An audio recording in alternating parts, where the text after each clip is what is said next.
Hi, everybody. Welcome to Read, Watch, Play. It is 2018.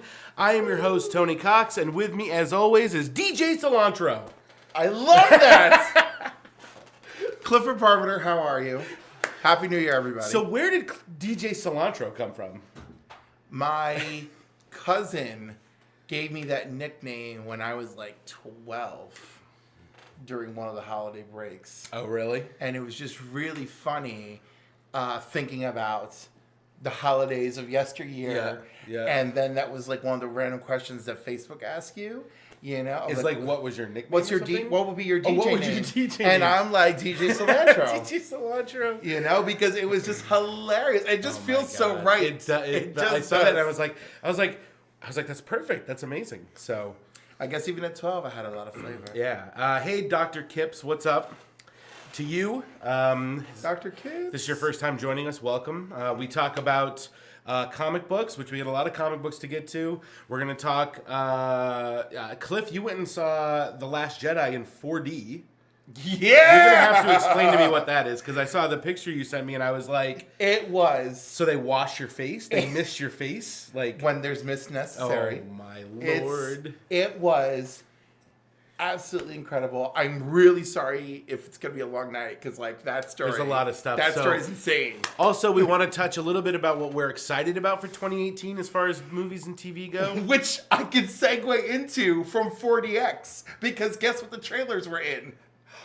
The trailers were in 4D also? The trailers were in 4DX. It was insane. So, and then we're going to talk about, in the play section, we're going to talk about all the geeky gifts we got, including one of us had a birthday, and we have some photos that we'll get to about all the cool gifts you got, and we'll find out if you got to play any of the stuff you got. Spoiler. Spoilers. Spoiler, I didn't get to play anything.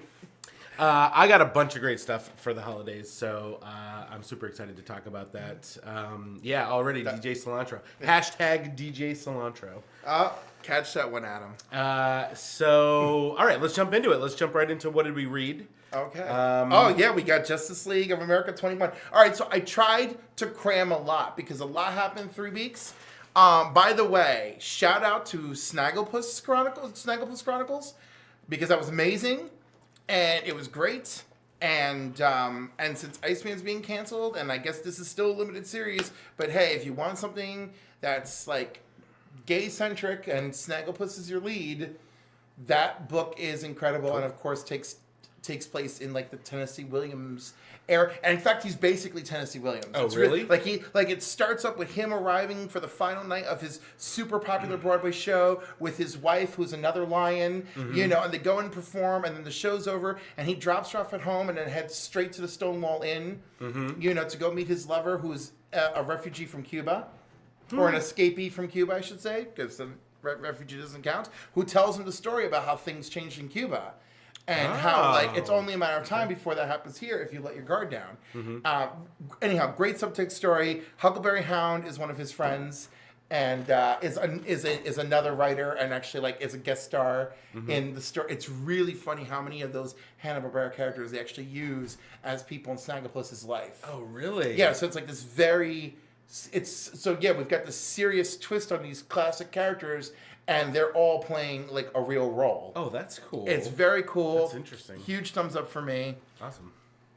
Happy belated birthmas. Oh, thank you. I almost thought that said Batman, and I was like, that too, I guess. Yeah. And your birthday is actually on January 1st. You were a New Year's baby. I was a New Year's Were baby. you the first? In Newburgh, yes. In Newburgh? I was the first in Newburgh that year. And they woke my mom up at 10 o'clock in the morning.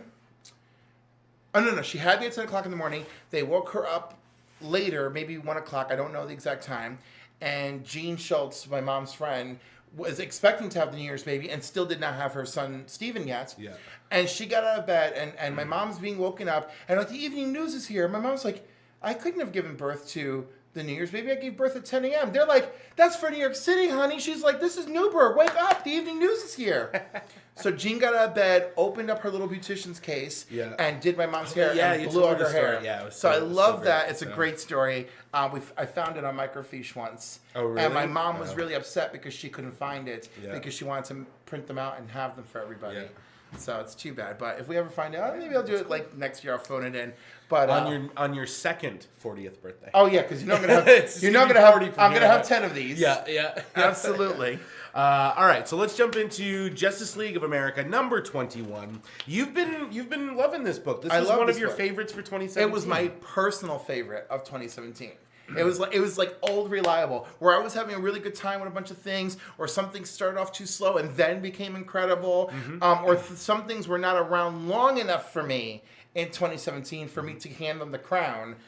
Justice League was my go-to. And written by friend of the show, Steve Orlando. Yes, love Steve. Well, right, who autographed one of my gifts. That's right. So that's that's right. so We'll get great. to that later on. So anyhow, this issue is great. We find out who this new. So who is this? This is Aztec. Aztec. This time it's a woman. Okay. It appears that the previous continuity of Aztec is not in play. Okay.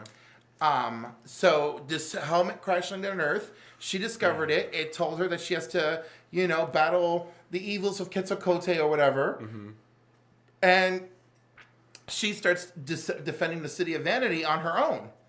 And then she gives Ray a lot of grief about it when he comes back.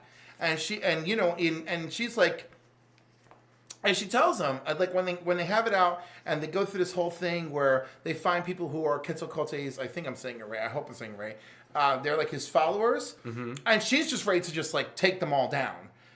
She's like, this is my job, this is the mission from the helmet. And of course she's a scientist in her own right, so the helmet like gave her powers, and she actually improved on her armor.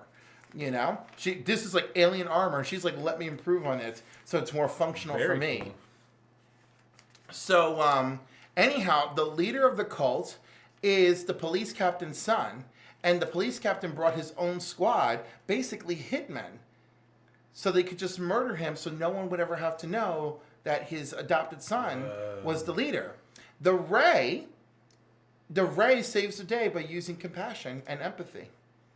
Because he tells the Ray, he goes, we're so much alike. You were Nightboy. You were kept away. So Dr. Gibbs finally read Deadpool Kills the Marvel Universe. Yes. If you haven't already, check out Deadpool Kills Deadpool. That's one of my favorite. It's hilarious. Runs. Yeah, it's hysterical. There's a Wolverine Deadpool, and all he does is say the name of beers whenever he talks. He's like, Molson. Like, it's fantastic. It's great. He names a few foreign ones, too. Yes, he does. It's so great. I had to look them up. But anyhow, so this issue is really about Aztec and her role in Vanity, and she actually convinces the Ray to stay. That they have work to do in Vanity, that he is the light, and that he has to be there as part of her mission, right? Which is interesting because it's like, it's your mission, girl. Why do you need the Ray? So like, but anyhow, it's really cute. And then at the end, Killer Frost is going through her own thing. Yep. Now, the ongoing background theme for a year or two now with this story has been the might behind the mirror. Yep. And that it was granting wishes, right? So Killer Frost gets her wish granted, and she's cured. Which brings us into issue 20. Issue 20. The Queen of Fables. The Queen of Fables. The might behind the mirror is the Queen of Fables. Oh, I was actually looking at the comic. That's why I was looking at the comic while he was talking about it. And I got the alternate cover. It's very cool. Where the cover said, I love the word bubbles on covers, by the way. It's such a great callback. It is. Justice is a story where everyone dies, and boy, does this issue ring true. So Caitlin gets her wish. Mm-hmm. She's like, I feel like my head's gonna explode, because they're all arguing with her about having this, right? Mm-hmm. About having the wish. And so she hits the floor, and the Queen of Fables erupts from her head. Oh my.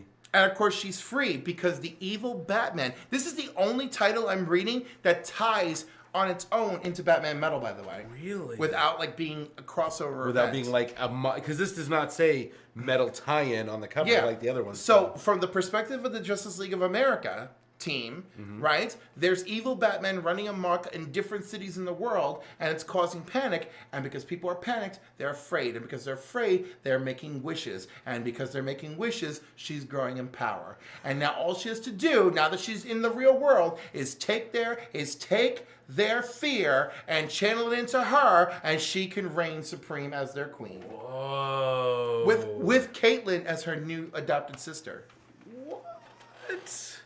So this issue is savage. The Ray seriously considers going back because he sees that more people are getting their wishes granted. Like he fights this gang called the Three Devils, and it used to be three guys in devil mask. Now they're actually humanoid devils. And because their wish was granted. Oh, yeah. Yep. In the meantime, Xenos, his boyfriend, already took off and went back to the League because he says, I'm not breaking my promise to Batman. Vixen cuts off her own arm or her own hand to try and save everybody. And the Queen of Fables already has her thrall going on a bunch of people. And she obliterates her from the earth. And then Lobo threatens her as she's like, what do you think? She goes, I don't know your story, Last Zarian. You know, and then that's it. That's our setup for, you know, everyone must fear her so she can rule. Wow. And I gotta tell you, she first appeared as a Superman villain, right? Because, of course, she used Kryptonian fables to torture Superman. And that was Gail Simone and John Byrne, if I remember correctly. Or maybe just John Byrne. She shows up again in the Justice League run that I don't even remember who wrote it, but she was attacking the Justice League as if Diana was Snow White. So that was a little more interesting, but I didn't love her. And you remember her as a hero click, of course. Yes. So this is so again, Steve Orlando continues to win me over because this is my favorite interpretation of her. Wow. That's so cool that it boggles my mind that you could that Steve could be sitting there and he's like, oh, all of this Batman stuff is going on, and then he's like, oh, I've got an idea, and then he brings this out. Or even the fact that a Prometheus attacked them while Batman wasn't there. You know, I love the idea that he's just going for, I'm going to completely make use of this problem Batman is having. Yeah. I thought it was great. That's really cool. Dr. Kipps is saying that once he read Marvel Kills, Deadpool Kills the Marvel Universe, that he got the collector's edition of The Crow. Oh, sweet. Yeah, I've never read the Crow comic book, but the original. But I love the movie, the Brendan Lee movie. I think that's the best version of that. And if you just find the original graphic novel, you'll love it as much. They've been trying to get a remake going with several different actors. I think right now Jason Momoa is attached to play. Oh, I would not do it with him. Yeah, that's a weird choice. That is too weird of a choice. Yeah. You know, even the guy from the TV show was still better material. So, where are we on the woo-boo scale? Still sounds like still a big woo. So, you think it's going to be just as good in 2018 as it was in 2017? As long as Steve remains on the book, I hope so. All right. So next up is Suicide Squad number 33. Yeah, it's me, isn't it? All right, so that guy screaming, it's me, isn't it? His name is Juan. Yeah. And the creators in the book on Twitter last week were trolling all of Twitter, being like, next week's Suicide Squad, the chosen Juan, right? And it was just oh my God. And it was just so funny. It's called, I don't know if you can see it, it's called The Chosen One, Part 1. So funny. So Juan was born a normal dude who felt he was going to be a superhero. And then one day he has a horrible accident and he gets a brand new hand and his hand can unlock anything. And he goes to apply for the Justice League because they did an open call, right? And Wonder Woman and the Flash are there talking to him, and he's describing his ability with so much pride. And he's like, I think for a superhero name, we can call me the Locksmith or something like that. and Wonder Woman's like, I'm gonna stop you right there. And then they just show him walking away, clutching the form in his hand with just tears streaming down his face. Wow. So then one of his family members is ill, and so of course his friends in the neighborhood convince him, come on, it's one heist, and think about the people we're going to be helping.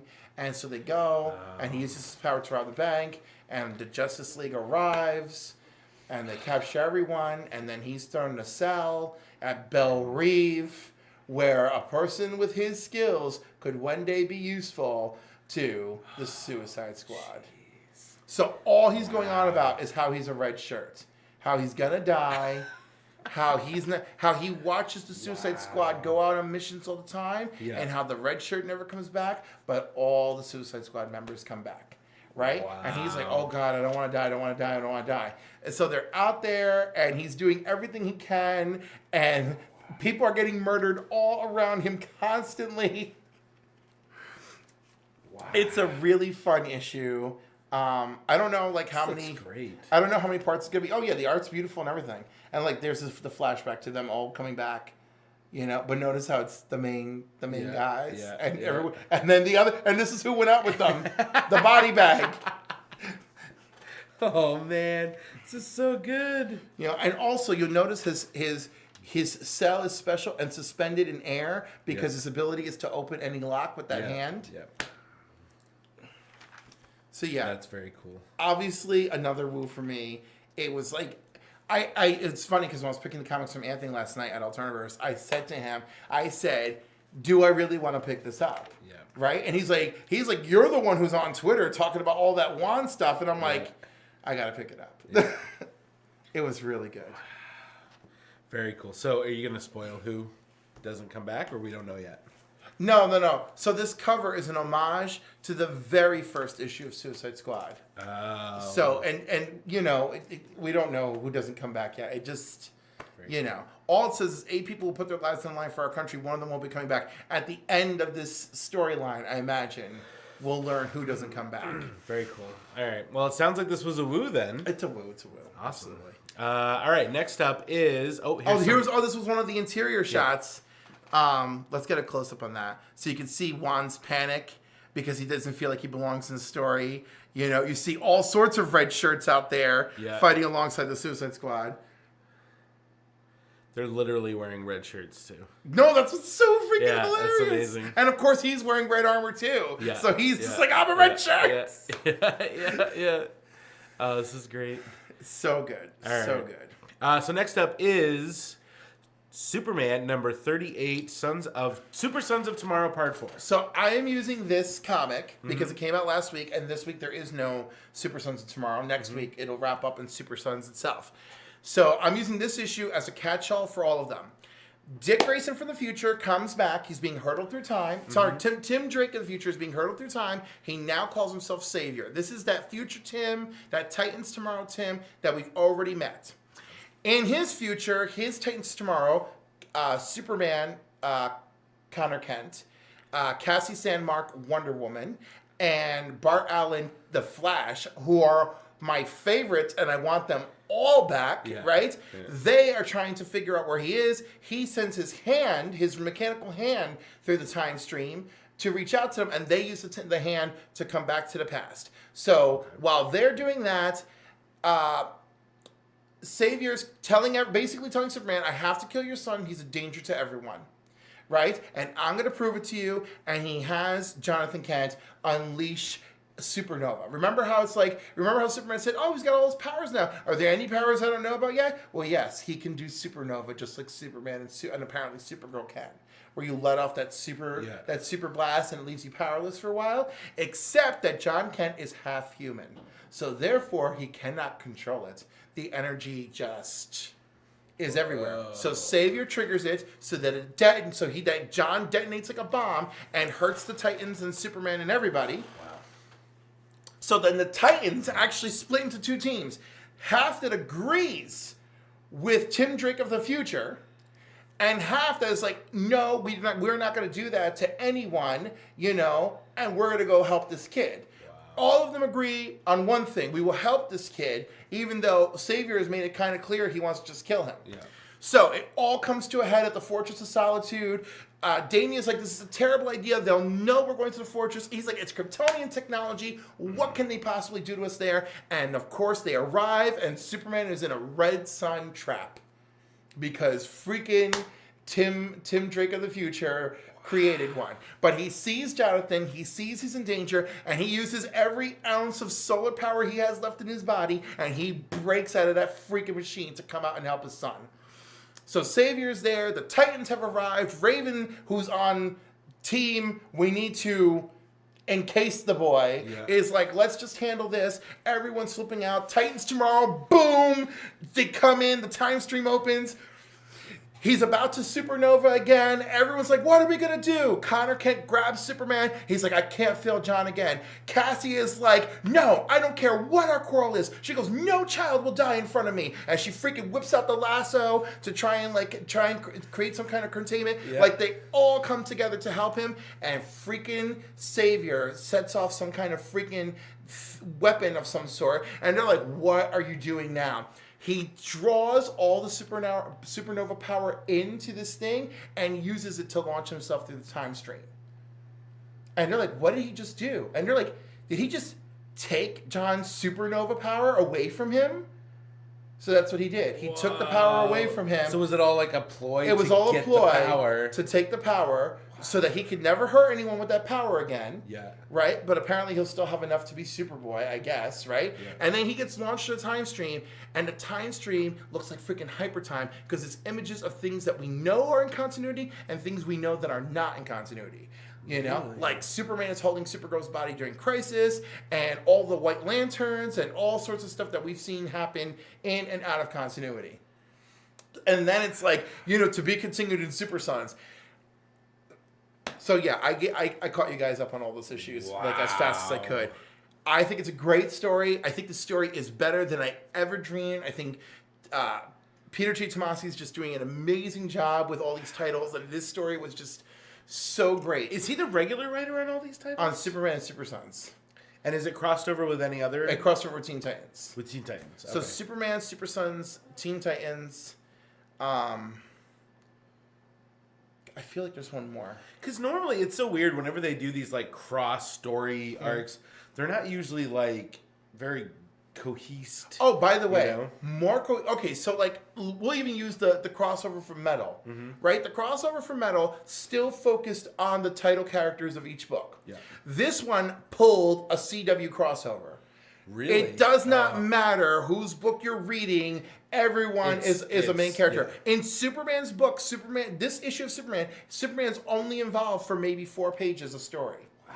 You know, the rest is just the kids and the Titans, and it's just him. It's that same feeling I got when watching Crisis on Earth X, where like it just opened and it's supposed to be an episode of Supergirl, and it gave ample play to Supergirl's characters, but it felt just as much of an episode of Flash as anything when you're watching it. Yeah. You know, I mean, we started by the Flash and Iris talking, right? You know, and we came around to what's going on in Supergirl's world. Yeah. Cool. So Super Woo. No, pun intended. Sounds like it. I'm like this close to picking up Super Sons. Like I'm so close. You know what? Again, get the trades. Yeah. Because like I feel bad telling people that, but also when like you're behind, but clearly the stories appeal to you, the trades. Yeah. You know? But yeah, for the rest of you, just get the book because this has been like one of the best fun rides I've had. That and Justice League, I can't lie. Like they've just been fun times. Just League of America. That's really cool, Dr. Kips, about the Crow comic. I'll definitely have to check it out and check out the cover too if it's really cool. All right. So next up, the original Crow. Yeah, absolutely. Yeah. All right. Next up, It's a Cold Day in Hell in the Flash, number 38. So, okay. The alternate cover for this issue is amazing. It is, but I love word like, bubbles, ugh. so I picked up word bubbles. Yeah. No, I gotcha. The other cover though, I was like, man, that cover is sick. I'll keep it short and sweet. I really like the story. It's still a woo for me. And Godspeed reveals himself to have double-crossed the Rogues. Okay. So part 1 of the story was the Rogues secretly can use their powers underneath their prison. Yep. Part 2 is Godspeed's like, I'm going to join you. Part 3 has been like, Barry, you have to still trust me. And, oh my God, what part was this? 3 or 4? I lost track.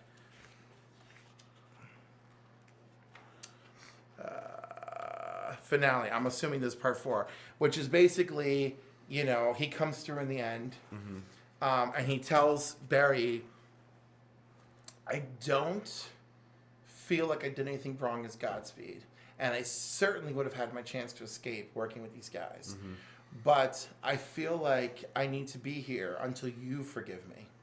He's like, and also, you don't belong here. You shouldn't be working at this freaking... Oh, right, because he's working there. Yeah, he's like, you shouldn't be working here. There. He's like, you're working here to punish yourself. And you you became the Flash because of what was done to your mother.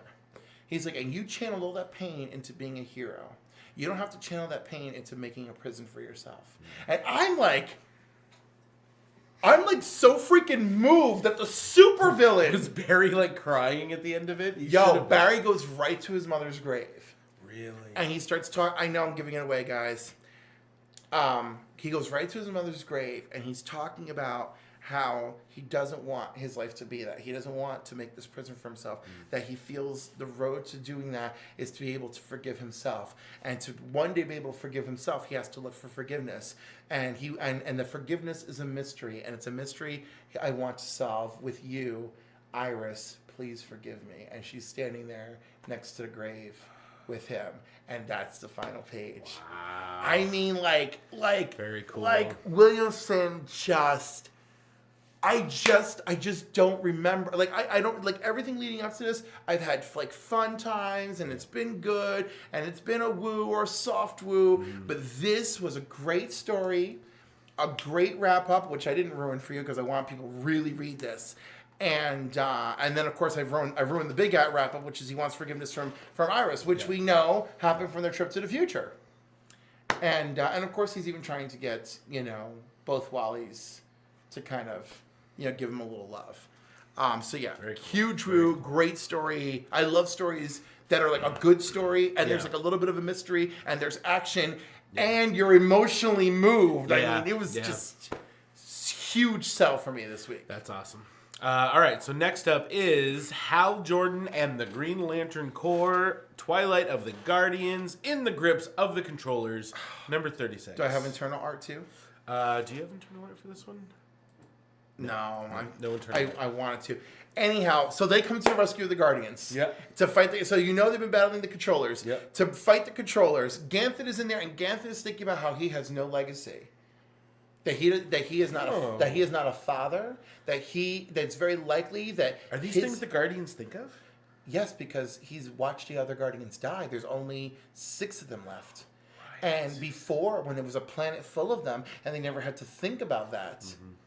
It didn't bother him, but the more he has faced death, and he really has, because remember, in his continuity, Blackest Night still exists. His sister, Sade, who's cool now, was a Black Lantern not too long ago, right? So, like, all of that is in his mind, and he's thinking about all this, and he's thinking about how amazing these 4 Earth Lanterns are, right? And how each one of them, like Hal just wants to be the first and the best, but how he... told Kyle, you will do, when he gave him the ring, and how Kyle proves him wrong all the time, and that Kyle is the torch and the light, and how Guy Gardner constantly feels he has to prove himself, but the reality is he only has to prove himself to himself because everyone else knows how great he is, and just what a amazing, extraordinary leader Jon Stewart is, right? And I was like, damn, and Ganthet, like, as soon as they start coming in for the rescue, this is it. But the controllers are already adapting to new powers that they created, and they just start releasing this freaking, like, distortion madness field on the lanterns that are crushing them. Mm-hmm. And Kyle and Guy pull it together just enough to make a shot, which, like, scaves the controller that's like beating them down, and it's like, oh please, you barely even graze me, and Guy's like, I never miss my shot, and the device behind him is destroyed. That's where the energy bolt went. And the Guardians are free, and Ganthet is leading the charge, and Jon Stewart says, gentlemen, the cavalry has arrived, and the freaking Guardians are just unleashing full telekinetic force and pulverizing them. Spoilers. Yeah, he said it brings a tear to his eye. The Flash. Yeah, it was beautiful. I just wiped a tear from my eye. So anyhow, I have a sore throat. Another great story. Lots of butt kicking. Lots of beautiful things said about our precious human members of the Corps. Mm-hmm. It does wrap up this story for now. And one big spoiler, the controllers, because remember, they've killed a few Guardians to make a few new controllers. So now they're 3 controllers up. And they're like, we have almost everything we need to overtake them. All we need is our own core. And we do. We have the Dark Stars. So now they have the Dark Stars. So I don't know if anyone remembers the Dark Stars comic, but, they were like their own Space Patrol force counter to the Green Lantern Corps. They even had a crossover series called Trinity. And I don't know what this iteration of the Dark Stars is going to be like, but it cannot be good with the controllers behind it. And then next issue, Zod. So excited. Where has Zod been? Hasn't Zod been... Okay, so when we last saw Zod, it was the battle at the fortress. Him, Feora, their son, and the Eradicator escaped, and we have not seen them since. So apparently Zod has been hanging out in space with the Zod family, and trouble is looming around the corner. Ooh, I'm so excited. I love when there's like a setup, and then on top of that, like first of all, them bringing Zod back in Suicide Squad, I thought that was amazing. Well, that's what I was trying to...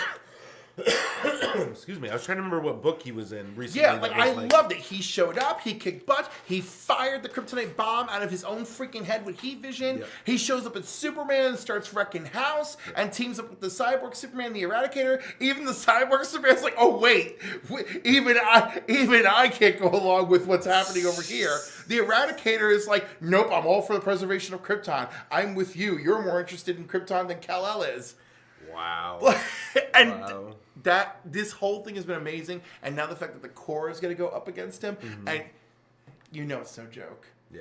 All the powers of Superman, not alone, because it's him, his wife, his kid, the Eradicator, and none of Superman's morality. Yeah. It should be an amazing story. It's going to be fun. Dr. Kip said, the only thing I hate about the Green Lanterns is the ridiculous-looking members. Yeah, I mean, I don't know. Well, there's like 3,200 of them, so we're going to have some ridiculous ones. We're going to have some funny ones. Yeah. We're going to have some funny ones. Like, but there's a lot of cool ones. What's his name? What's the one that's like the little ball with the 3 arms? Yeah.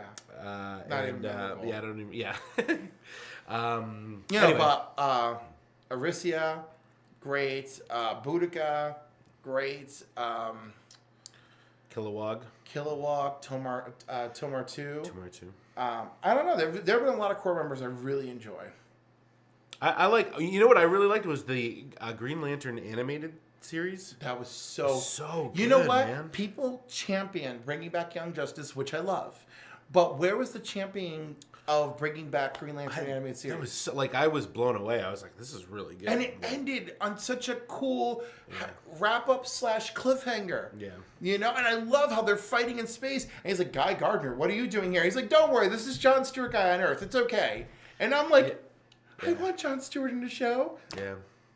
But didn't he say is that the one, or is it I think it's that when he's like, John Stewart, you mean the fake news guy? Does he say that in that? There's some iteration of it when Guy Gardner says that. I'm pretty sure it's in that episode. Oh, it might be that episode. I'm pretty sure it's in the episode. That's the last episode. The fake news guy? Yeah. And so. All right, so next up is Wonder Woman number 38, Swan's Song, Part 1. And the art is by Emanuela. The art is this cover is amazing. First of all, the interior art is amazing too. So I love this. I love this book. It's a retelling. Oh wow. It's a retelling in modern continuity. Like, look, Emanuela's art is amazing. It's a retelling in modern continuity Adam, can we get the table cam?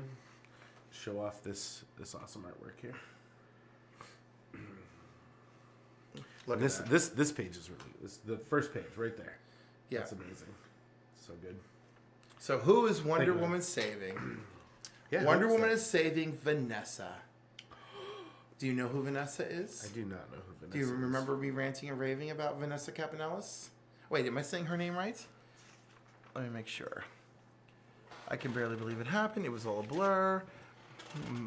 Where is my name? I do remember you talking about somebody named Vanessa. I always talk about Vanessa.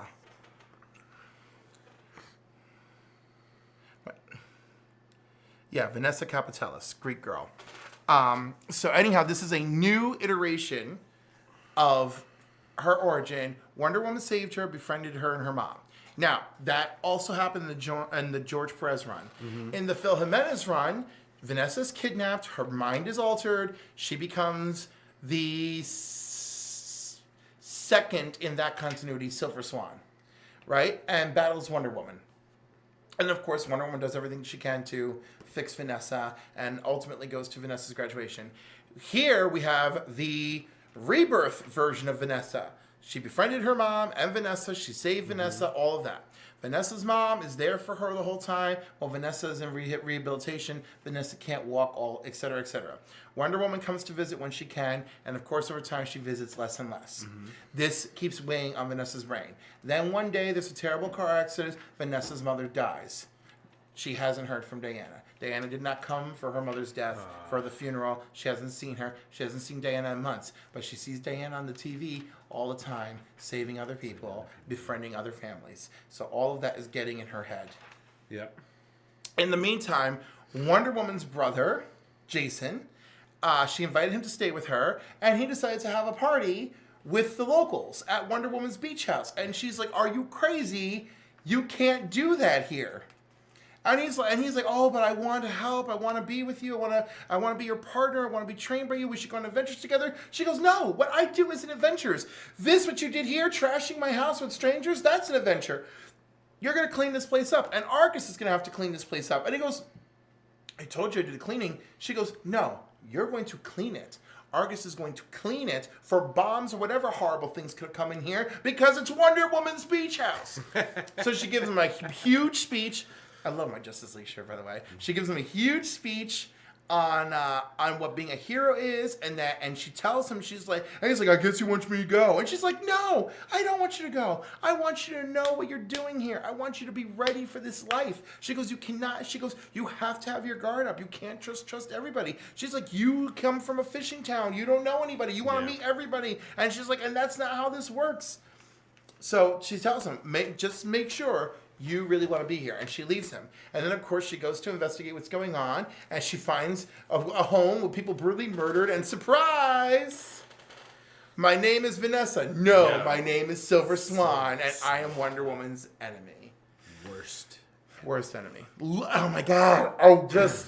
I love it. And so many people gave James Robinson crap before the book even started. And Really? Oh my God, because of course his first story was going to be about Jason.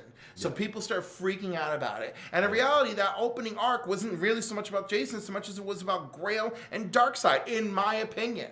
Yeah. And did I cover the last issue of Wonder Woman? I don't think All right, last issue of Wonder Woman, Darkseid is an adult again. He's after a whole bunch of crazy artifacts. Steve Trevor's on the case to make sure Darkseid doesn't get all the artifacts. Wonder Woman was going to defeat him. He says, "You can't do it alone without your friends." The Justice League shows up.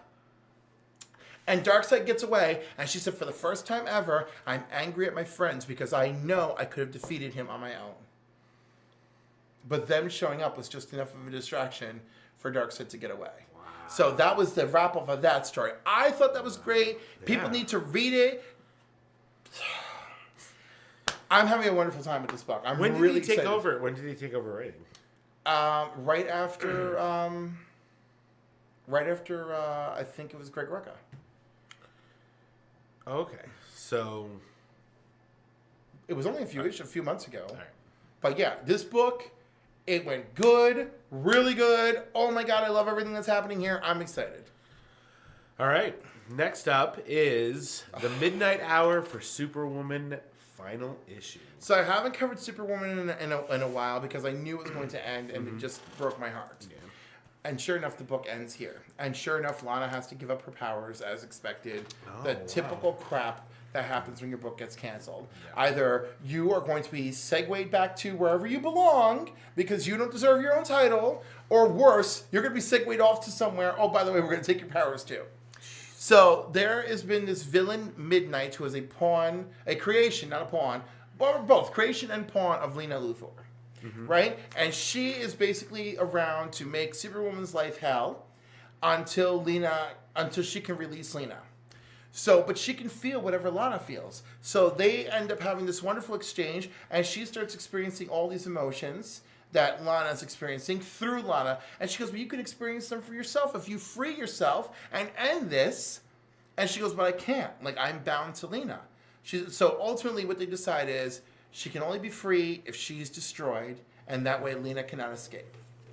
And she says, but that means you still have to give up your powers because you need to give your powers to destroy me.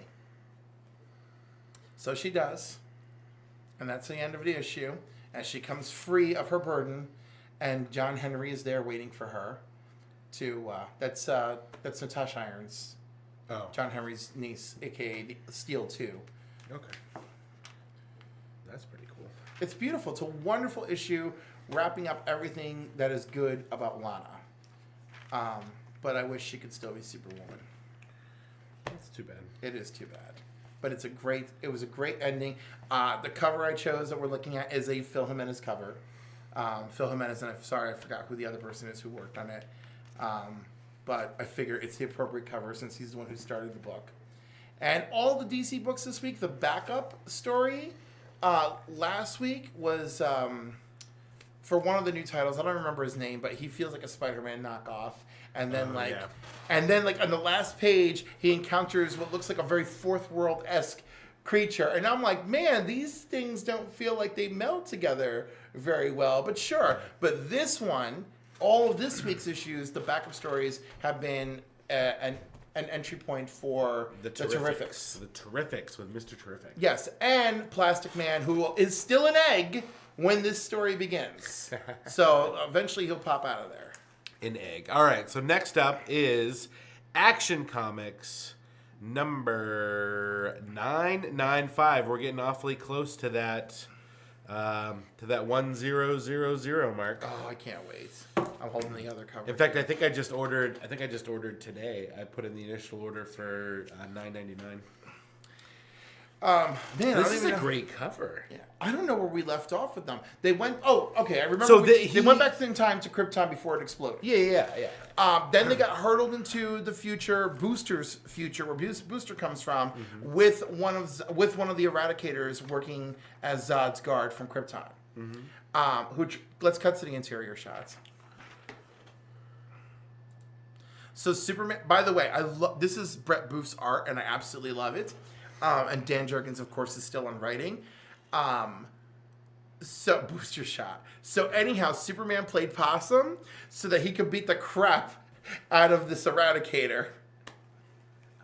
And just look at Booster. He's like, dude, remind me not to get on your bad side. I love it. He's very Booster. Gold. But artwork, really nice, right? I'm It's impressed. really nice. This is like... So I really like Brett Booth, and I know sometimes it seems like he misses the mark, but it's still good. Lois and John Kent are still pursuing whatever. The coloring and stuff, too. Like this. Oh, the colors. And Look at the everything. colors. Like, Was it Hi-Fi on colors?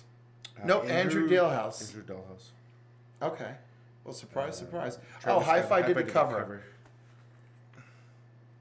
Very good. This cover's great. Anyhow, the colors, Andrew Dalhouse, amazing. All of it, just amazing.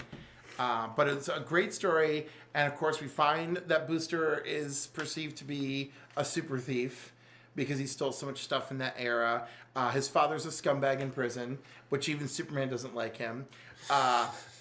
Skeets persuades Superman that they do have to steal something in order to get home and gives him a compelling speech about why it's okay. Notice how this shot is the Superman over Metropolis shot that Jim Lee did, only a retake. Yeah. It's hysterical. It's hysterical that Skeets is the one who has to convince Superman of everything. And then they go to visit Booster's mom so Booster can explain to his mother why he disappeared.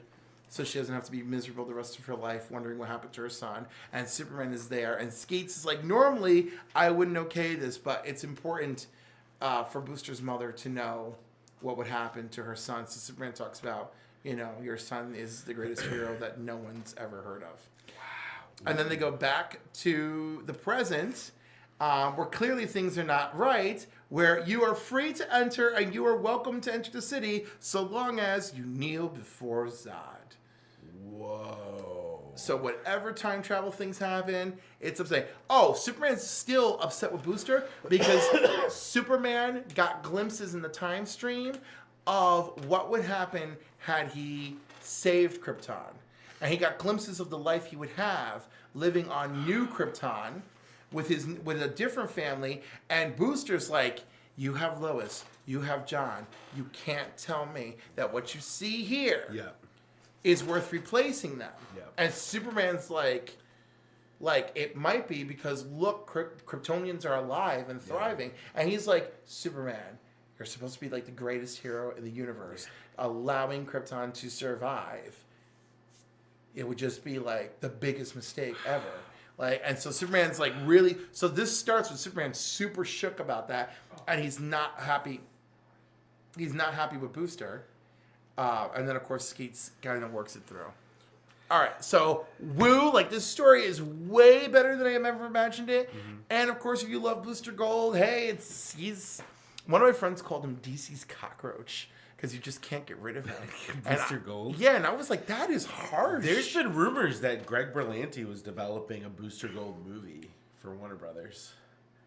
So, I honestly think a Booster Gold Blue Beetle, like a blue and gold show, could make it. Cord Industries is already in the Arrowverse. Yeah, I feel like the two characters are just a great buddy cop, lethal weapon, superhero buddy cop, a little bit campy, but in a way that would be fun. I feel like it could actually make a good show. Oh yeah, like almost in the style of Legends of Tomorrow, but and the not other hand, quite there. If there's a CW show where I feel Booster belongs, it is Legends of Tomorrow. Yeah, like they need him there. Like I'm a celebrity. Like what are you talking about? Like he'd be so great, so great. I don't know though with his like the fact that he's from the future and the technology and stuff. I think you need a little bit more than a TV budget to sort of like. Well, he doesn't do anything too great. He fires laser blast, he makes a force field, and he flies using a Legion flight ring. It's not too. Remember, it's only the 25th century he comes from. Only the 25th century. That's right. Which in DC is not when we get super amazing yet. Right. You know, just in Star Trek, it's where we're super amazing. Yeah. You know, we're already super amazing according to the 23rd century. Have you saw it, right? What? The latest? Oh, yeah. Oh, yeah. We can talk about that. Okay, well, I'm desperate to talk about it because I went from like enraged to super happy. If only they made it in 5X. This is the biggest size they make it in. It's only 3X. I'll show you what I was showing him here in a little bit. All right. So next up, Supergirl number 17. I love whoever's doing these covers. These covers are incredible. Oh my god! All right, alternate variant cover. You have to get the table. You have to put that on the table one. Oh. No. I'm trying to remember. It'll say in here. Blah, blah, blah. Is that Rain, by the way? No, that's Star Shame. Star Shame. Yeah. Well, she looks just like Rain. She looks quite a bit like Rain. And it's really sad because basically, for her race, she's hideous. You know, and like, so and they like, and then of course she murdered the people who murdered her parents, so they banished her. Oh, jeez. All right. Cover. Stanley Artgerm Lau is the variant cover. I wish I could get the names perfect. I'm sorry. These covers are incredible. The other one, I remember the last time we had one of his covers on for Supergirl. I almost bought the book just on the cover. Yeah, the covers are absolutely gorgeous. This one's beautiful. Here we can do table cam for the regular variants. Yeah, let's go to the table cam because it's lots of green. So, but this is the standard cover, right? Yeah, this is the standard cover. Sort of like a Carrie-esque thing going on there. Kind of, yeah, a little bit. All right. But basically, Star Shame came from another planet. The planet she was banished from, like I said, because she murdered people who murdered her parents. Mm-hmm. And she was a young girl, by the way. So they banished a young girl who only wanted to avenge her. And I mean, she instantly avenged her parents. These people crashed into their ship. Yeah. And so she immediately jumped out and just freaking went for vengeance. They basically told her she's hideous inside and out and banished her. So of course she ended up on Earth, and of course Dr. Bones dug his hands into her. In the meantime, Dr. Veritas, she's like, I don't know what Cadmus is doing. She's already working on the last person Supergirl brought to her. She's trying to fix Strange Visitor, Sharon, right? And she's just like, listen, they implanted false memories in her and everything. It's like, it's like all the work I did at Cadmus, this guy's using as a dossier and just messing with these people and launching them at you. Like, she's straight up telling Supergirl this. In the meantime, Supergirl has her personal life going on. She wants to go to the prom. Her high school rival seems to be getting the one up on her in everything, including her love life. But it doesn't matter because yet another light-paced, crazy super villain shows up at the prom and is like, I demand to see Supergirl. Who writes Justice League of America? Steve Orlando. And he's writing this. And he's writing this. Yes. Right? Because he's just coming up with fantastic... Right? Because he dug up Queen of Fables for Justice League of America, dug up Strange Visitor for Supergirl, and created... I believe he created Starshame, and now whatever this is... What book is Aztec in? Justice League of America. Justice League, yeah. Yeah, he dug up That's what I was Aztec. thinking. I'm like, this basically looks like, No, but he's just digging these characters up. Like, I'm gonna use them. I'm gonna play. And when we talked to him in New York Comic Con too, he didn't even mention anything about this, but he mentioned about whatever he's writing for the new age of superheroes. Yes, and so I believe he's leaving Supergirl on issue 19. Okay. So he can focus on his other titles. I want him to stay on Justice League of America for a long time. Maybe he had to give up the. I think he was talking about Green Lantern. Oh, the show was amazing. All right, yeah, absolutely. So it sounds like this is still a woo. Oh, it's still a woo. That's awesome. And of course, remember I was like messed up with issue 13, and and now I gotta wait till like April or something to talk to her about like why is 13 like so editorially like horrifying, like what happened. But Jodie's been working on the book with him, and she's doing... I mean, we have to give her credit. She's co-writing the book. I don't know whose ideas are whose. I mean, she could have created Starshame, for all I know. True. But it's been good, and they're clearly working very well together. Is she going to stay on? She's going to stay on. Oh, that's great. At least that's really good. Well, no, I think it's amazing. Yeah. This is probably one of the most amazing transitions I've ever seen in the comic book, where the two writers are writing and plotting together, and then, okay, I'm handing the book off. Yeah. And we've done, and now you have what you want to do with the character. You have I want to say the coaching. Is that the right word I'm looking for here, or the mentoring, or not even the mentoring, but just like the fact that like someone was like, this is what the character's all about, and like and obviously you can explore whatever avenue of the character you want, but like I'm here to show you the world I've built for this person, and then I'm giving that world to you. So I mean, it's very interesting, but I like what's happening here. It's very cool. All right, next up is there's some interior art. Oh, that's her with Starshame. Yeah. Boy, very cool. Very busty Starshame. Yeah, but she doesn't look. She's not like. No, it's not too ridiculous. It's. She looks like she's like she's sturdy. Yes. Like she doesn't feel like she's the Barbie. Oh, she's certainly. She's like. Yeah, she's certainly none of that. Very cool. All right, next up is Mr. Miracle, number 6 of 12.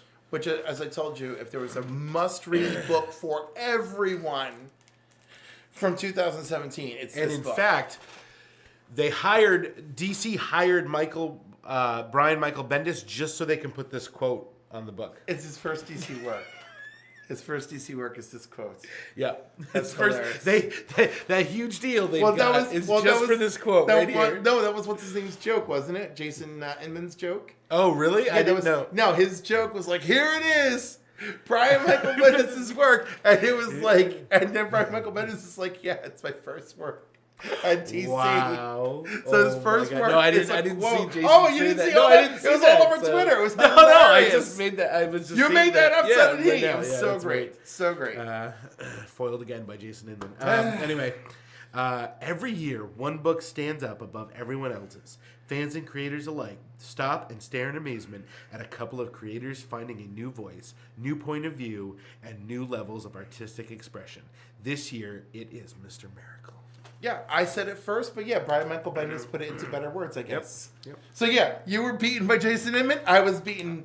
I put it into better words. I was beaten by Brian Michael Bendis. Yep. Great. I just love this book. Just looks so amazing. It is amazing. So of course, this whole issue is dedicated to they are going to infiltrate and defeat Orion. Right? And she even says, he's your brother. He's like, he's not really my brother. She's like, he's your brother. She goes, you talk to him. She goes, and if that's not going to work, we do what we came here to do. I love Adam, let's get the table cam. I love this kind of stuff in comics. I just absolutely love like the use of space and the panels. By the way, and it just makes you, it gives you the feeling of. Keep in mind that's another trap. Oh, this is a trap too that they're getting through. This is like I forgot. It's what literally it was. just a bunch of traps. I know I'm going backwards in the book, but yeah, it's like a bunch of wonderful. That one's just so cool. because they boom tubed into like the most hideous like place. Then like the guards are there. They fight and kill the guards, and then of course they have to go through like. I forgot what it's called, some kind of abyss. And like the computer keeps telling them, you're not allowed in here.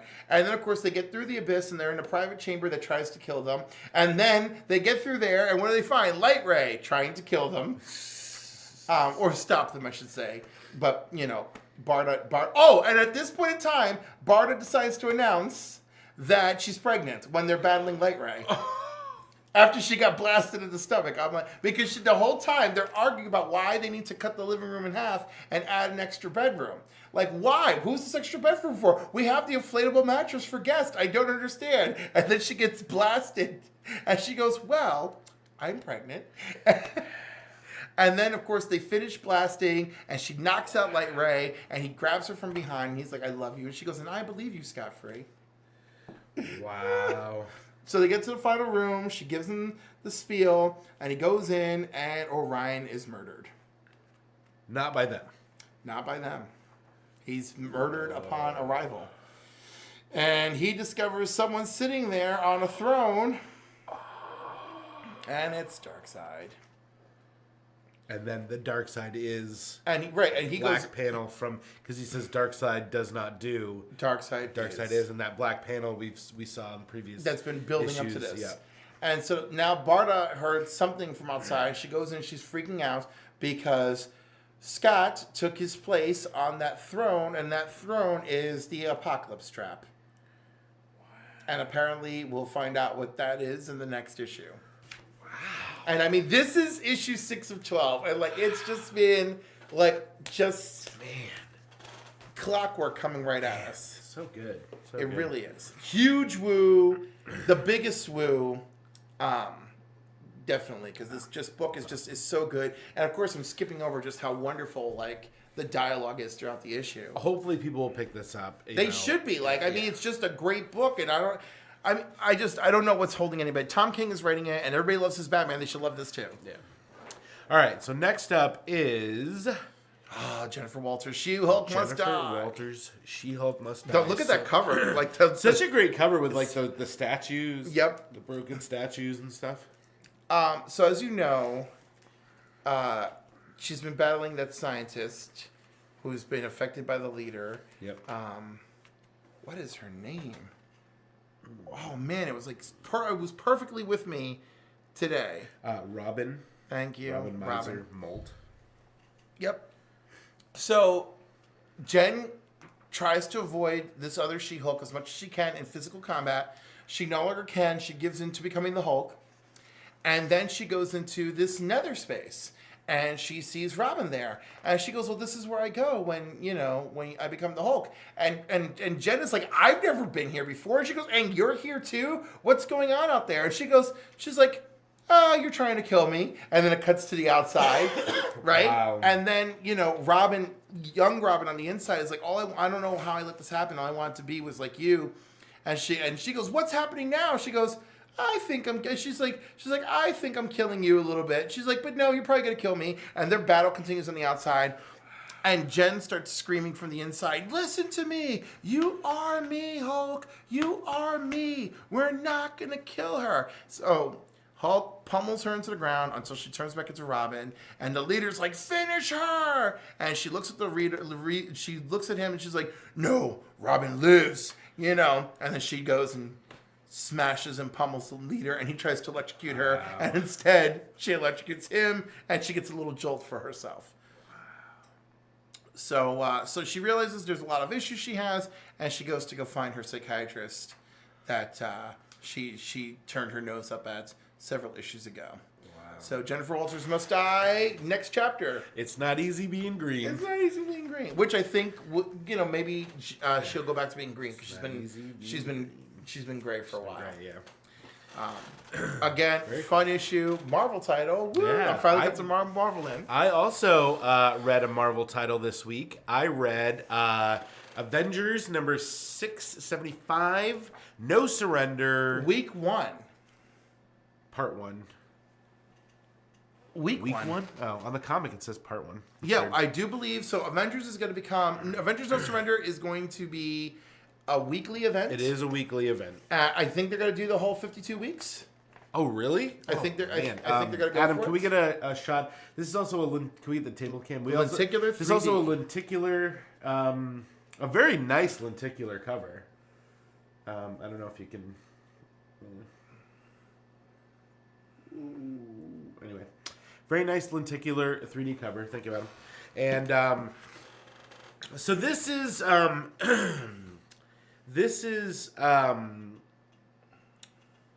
this I'm a little confused because Avengers 675 implies that it's the original Avengers numbers.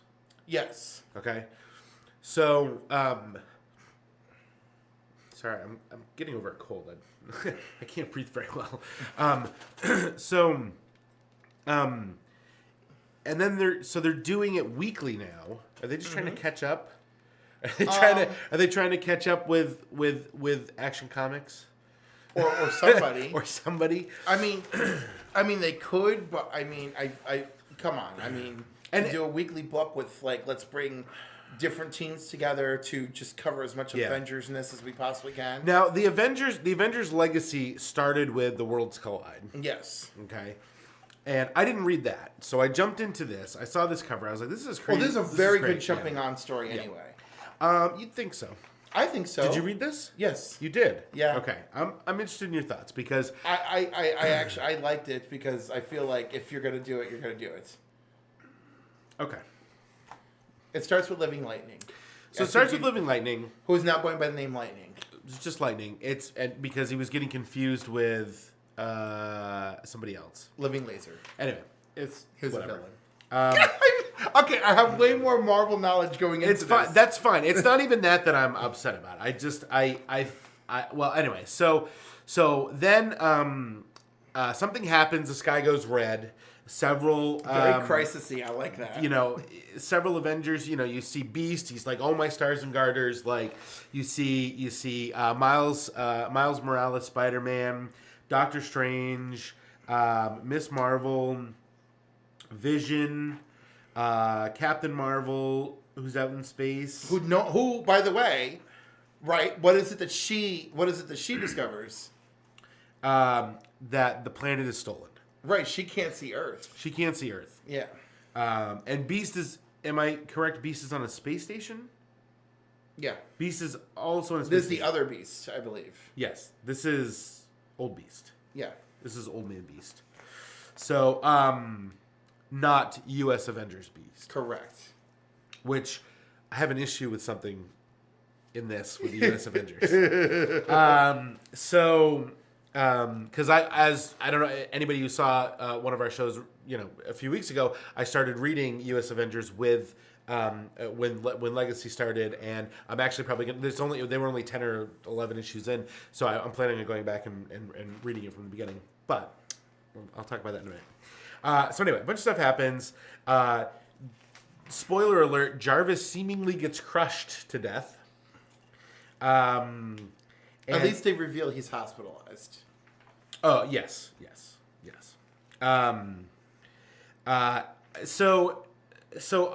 Different Avengers from around the world, different teams.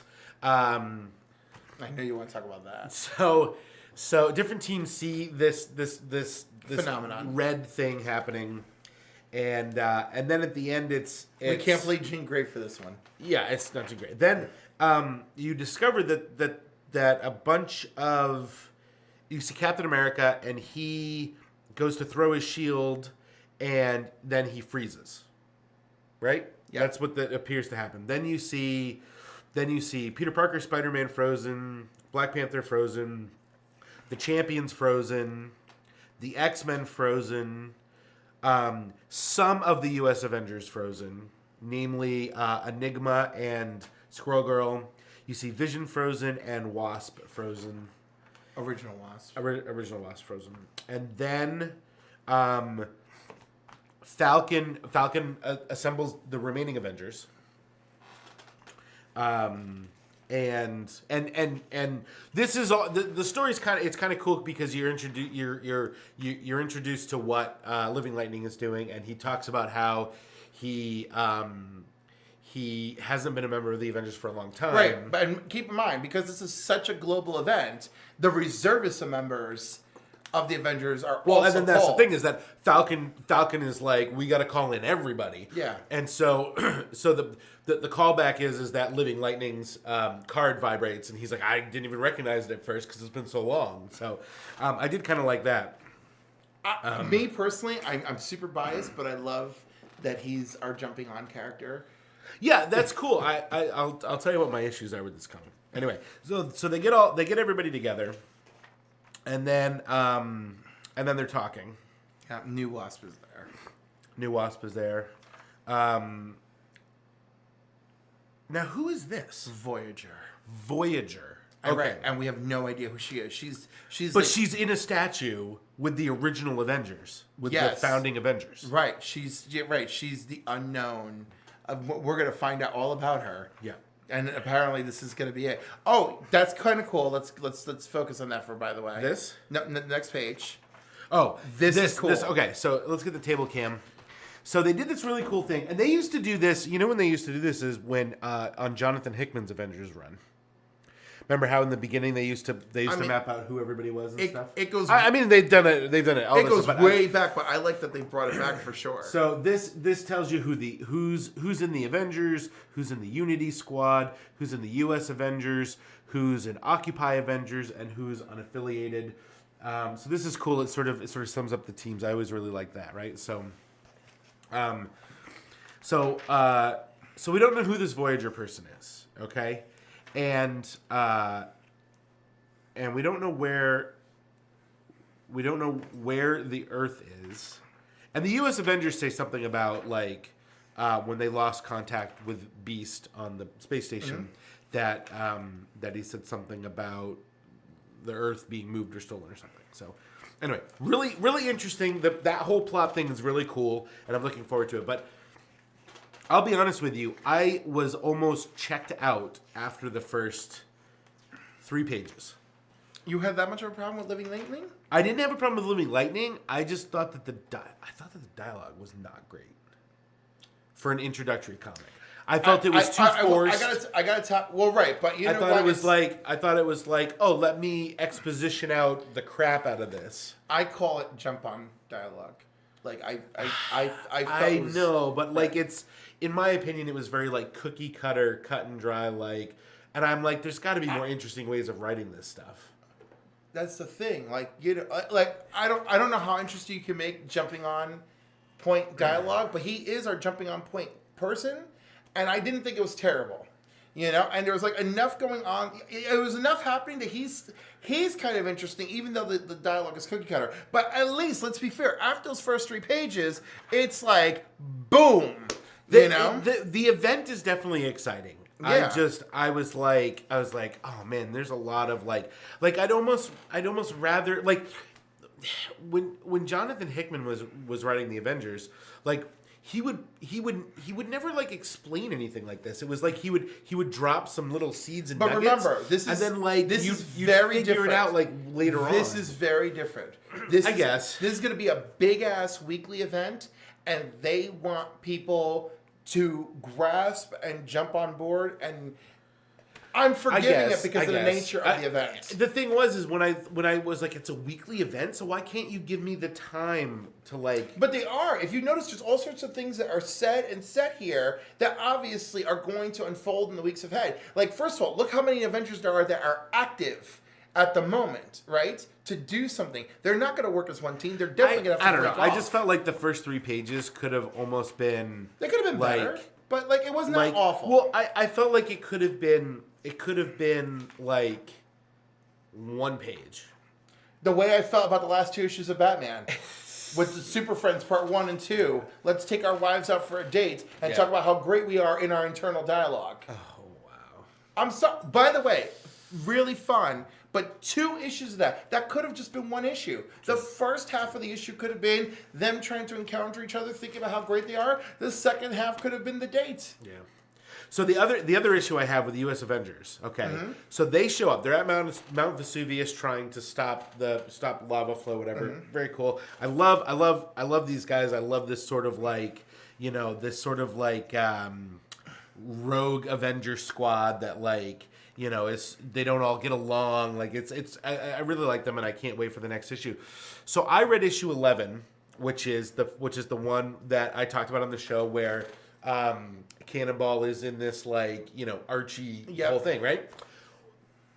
We have not seen another issue of U.S. Avengers since then. Yeah. When I ordered comics today, USA Avengers was not on the list. Number 12 was not on the list, and I went to the reorder slot to look it up because when you do the reorder search, it searches anything that's got a issue that's got an item number. Nowhere is there an issue 12. Did you look up to see if it was one of the new canceled titles? Because like for a whole week they were just announcing one book after another that was canceled, including My Precious Iceman. Well, the thing is that in this comic, the very first thing that Cannonball says is, only just got back from outer space. Yep. Okay. In their book, they're still in outer space. They're still in outer space looking for him. Yeah. And have not found him yet. Yeah. And that was 2 months ago. Yeah. In fact, the ship date for U.S. Avengers was October 25th, I think. Yeah, they probably just either something happened with the creative team or they just canned the book. Just as I start reading it. But you know what's really upsetting? That he references that they're just back from space. And yet, who knows if we'll ever actually see that story. I know. That's the thing. It's like, oh, we just got back. Oh, I guess you found him. But you can't hold that against this title, just for the record. I'm not holding it against this title. But it's a personal wound. But I'm like, oh, it's just like, well, why do I even need to bother reading the next book if it ever comes out, you know? Anyway, so overall, I'm excited to see where this goes. When I saw at the end that it said continued in 7 days, I was like, oh, that's an interesting title for the next part. And then I was like, oh, wait a second. Wait, in 7 days? I'm like, a weekly title? I'm like, ugh. Remember when there was that, was it Trinity or something that was weekly? Trinity was awful, but the first weekly we got was 52, and that was amazing. Amazing. 52 was Judd Winnick, Greg Rucka, Grant Morrison. I forgot who the 4th person is. I feel so terrible. But that was epic. Those guys stayed up in a freaking hotel room for like 3 days, sleepless, pinpointing every plot point on the wall to decide how that 52 is going to unroll. And each of them was writing very specific characters and storyline. So they said how challenging it was, like... Grant Morrison suddenly was writing not Grant Morrison. Greg Rucka suddenly was writing characters that Grant Morrison had been handling because now they had entered his part of the story. Yeah. And he had to make them sound the way Grant made them sound. And he was like, that was just so challenging. He goes, and then Grant would email me and he's like, you did a good job. You know, and he's just like, yeah. That's awesome. So for me, it was like a soft will. It was like a what's in between a woo and a boo? The soft will. That's what we've been calling it, the soft will. Can I? Well, what's between a soft woo and a soft boo? Just stick with soft will.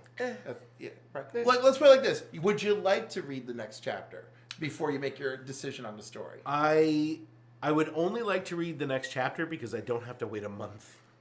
Okay, but your feelings may change once you reach chapter 6. I feel the only advantage of this is that I'm going to find out real quick if I like it or not.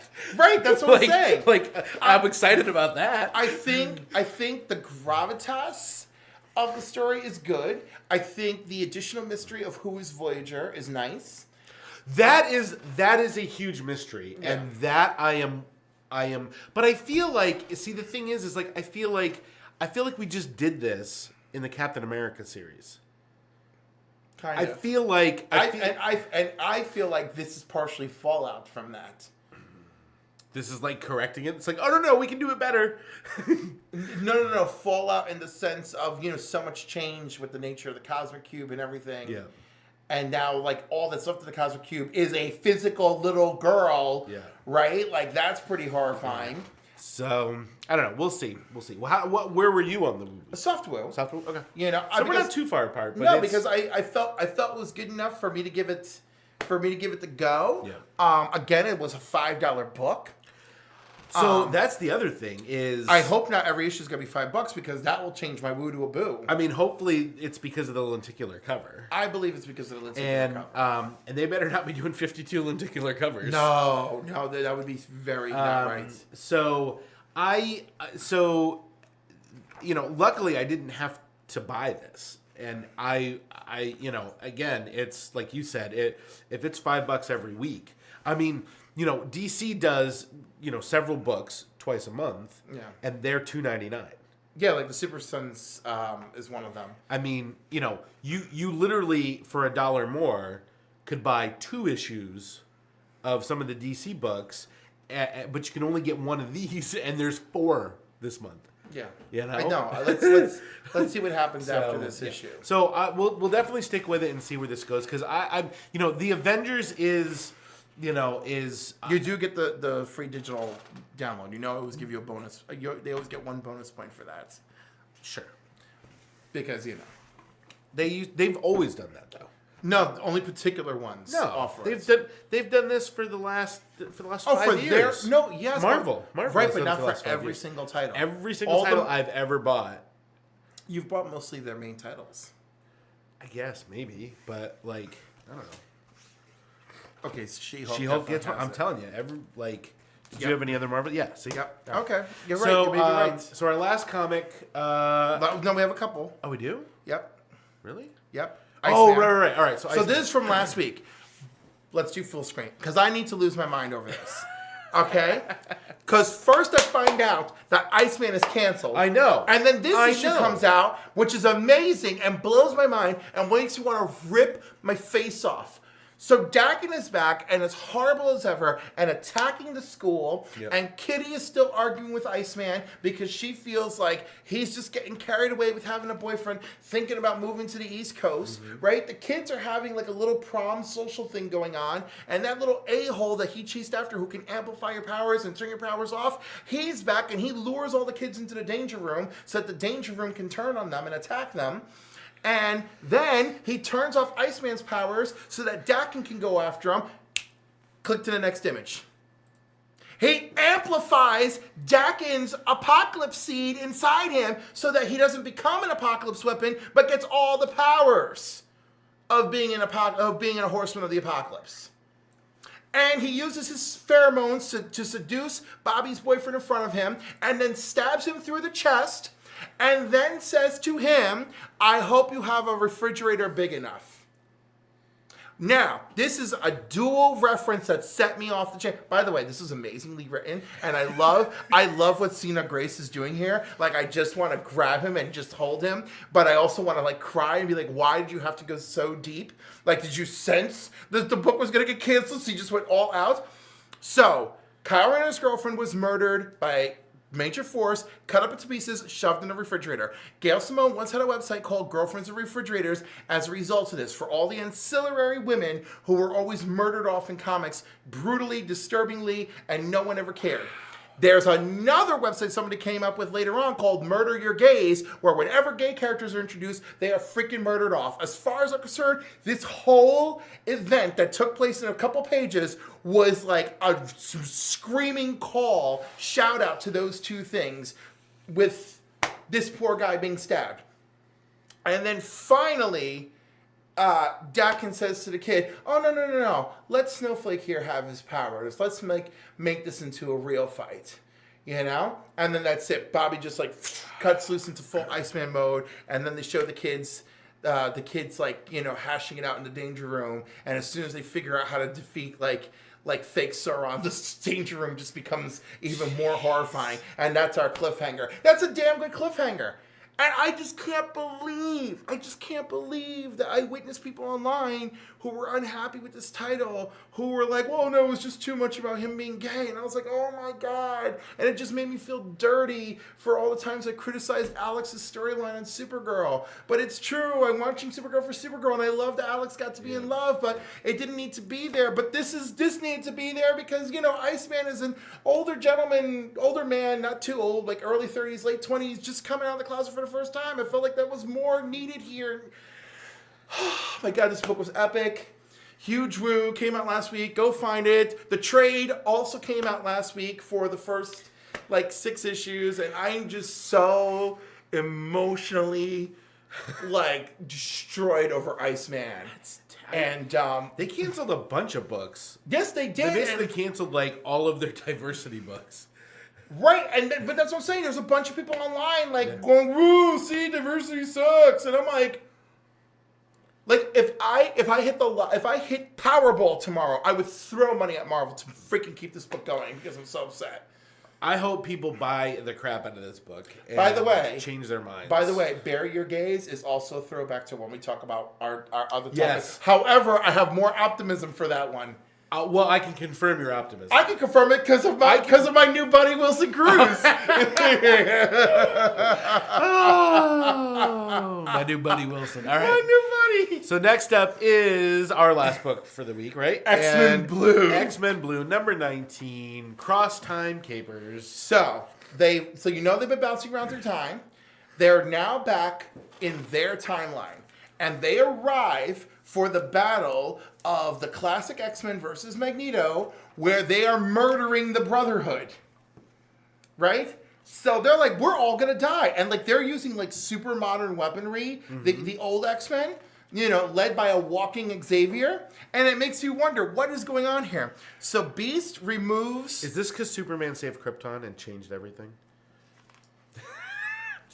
It was the Flash running too fast. It's the Flash running too fast. No, but anyhow... Kneel before Xavier. Sorry, I threw you. Yeah, kneel before Xavier. I derailed your thought process. But, whoa. Yeah, that's the real Charles Xavier. So it turns out the Charles Xavier that was telepathically communicating with future Magneto is locked up by this entire sham of X-Men. So the real past X-Men Blue team went outside of time with Magneto. Magneto's like, wow, look at all this. This is crazy. So they're like, look, we've got to work together, right? So they go back to... Look at freaking Dakin as one of the heroes over here. By the way, Dakin in X-23 is on the side of the Angels. So again, all the more reason my mind is just shattered when I'm reading him in Iceman. But I do love it. So anyhow, they go back to attack the X-Men, right? Those X-Men are like, you don't belong here. We took your spot. Rah, rah, rah. Of course, they're not entirely prepared for Magneto to release an assault on them. And they're like, you know what? Enough of this. Let's drop the facade. So the X-Men who are posing as the original X-Men are the X-Men of the future who showed up way at the beginning of the Young X-Men storyline. So when the Young X-Men showed up and all the X-teams were fighting over who the Young X-Men should be with, so there was one group that said, send them back, this is ridiculous. One group that says, no, come with us. One group that says, no, you guys suck, come with Team Cyclops. And then X-Men from the future just showed up, led by Professor Charles Xavier Jr., and were like, no, come with us. So guess what? After that story wrapped up, guess who took over the X-Men of the past? Professor Charles Xavier Jr. and team. Wow. Go to that last page. Charles Xavier II, Rays, Beast, Zorn, Old Man Deadpool, and Ice Thing. Oh, and Bruiser. And they're posing as the classic X-Men. Oh my God. Wow. This is really good. I've really been enjoying the heck out of X-Men Blue. That is crazy. Oh, man. And so they locked up Xavier in that special high-tech machine with a whole bunch of mental traps to keep him from using his telepathy, and they could not stop him from using his telepathy to reach future Magneto to help warn the team. Wow.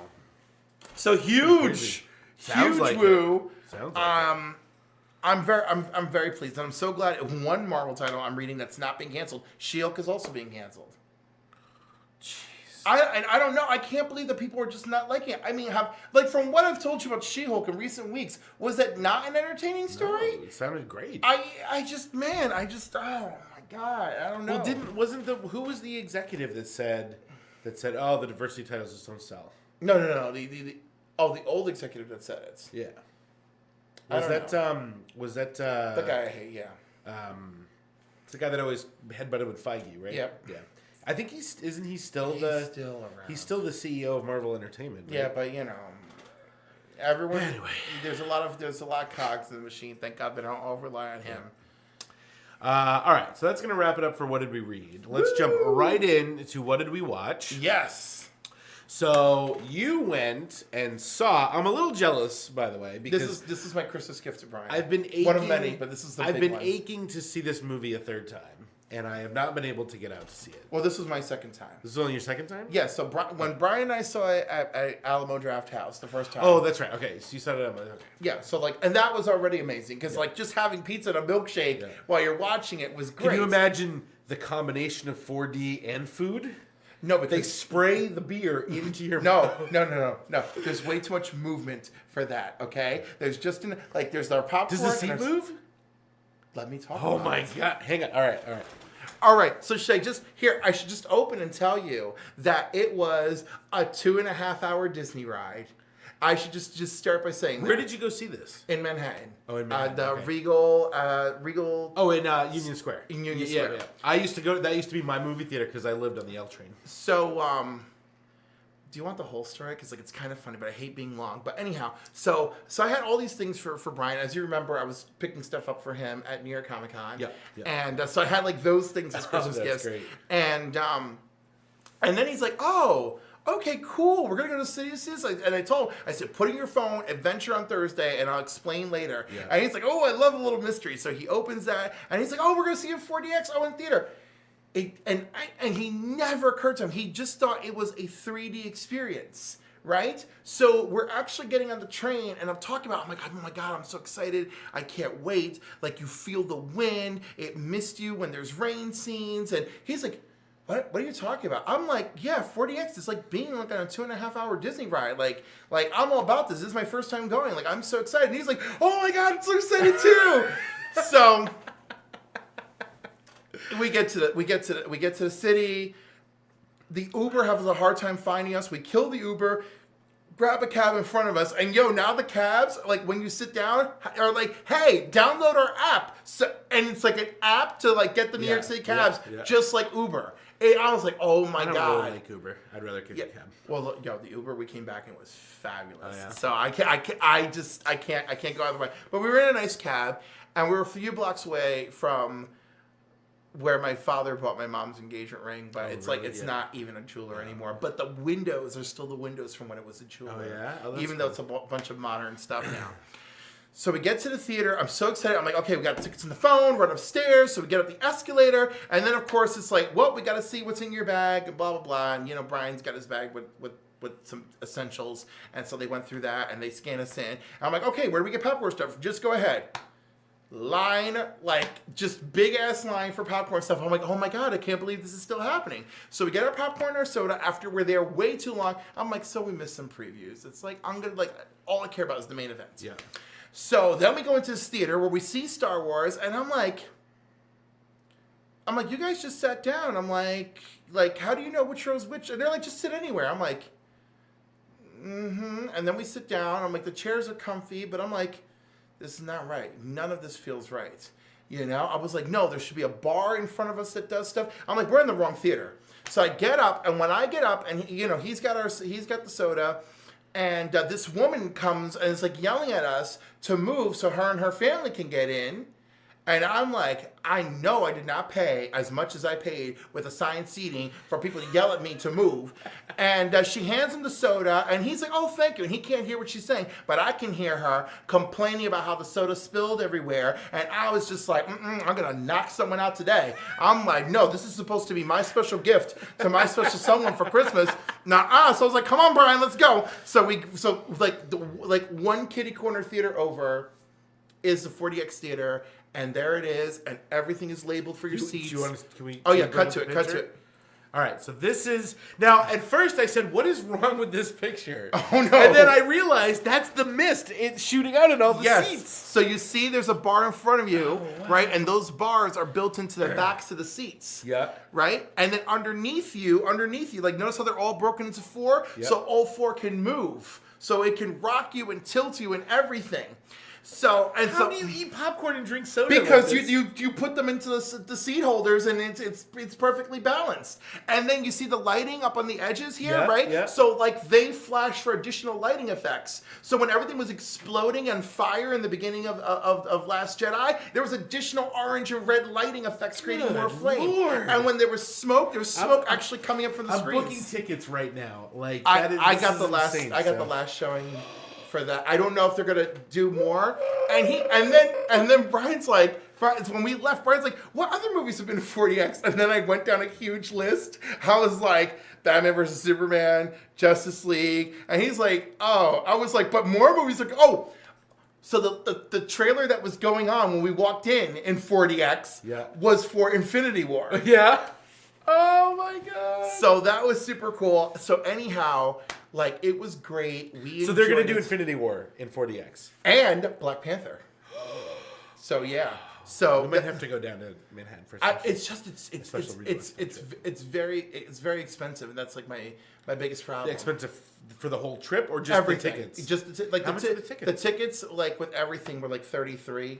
You know, it's not terrible. No, it's not terrible, but it really makes it a special treat. Like clearly, this was I want a special treat, Cliff. I know. When's your birthday? February 13th. No, it's not. It is. Black Panther. Yes, that's what I'm telling you. That's a little close to Valentine's Day. It's the day before Valentine's Day. I know. It's like too close. I got to use my money for Valentine's Day. Oh my gosh. So like, I'm literally going to Manhattan on Sunday.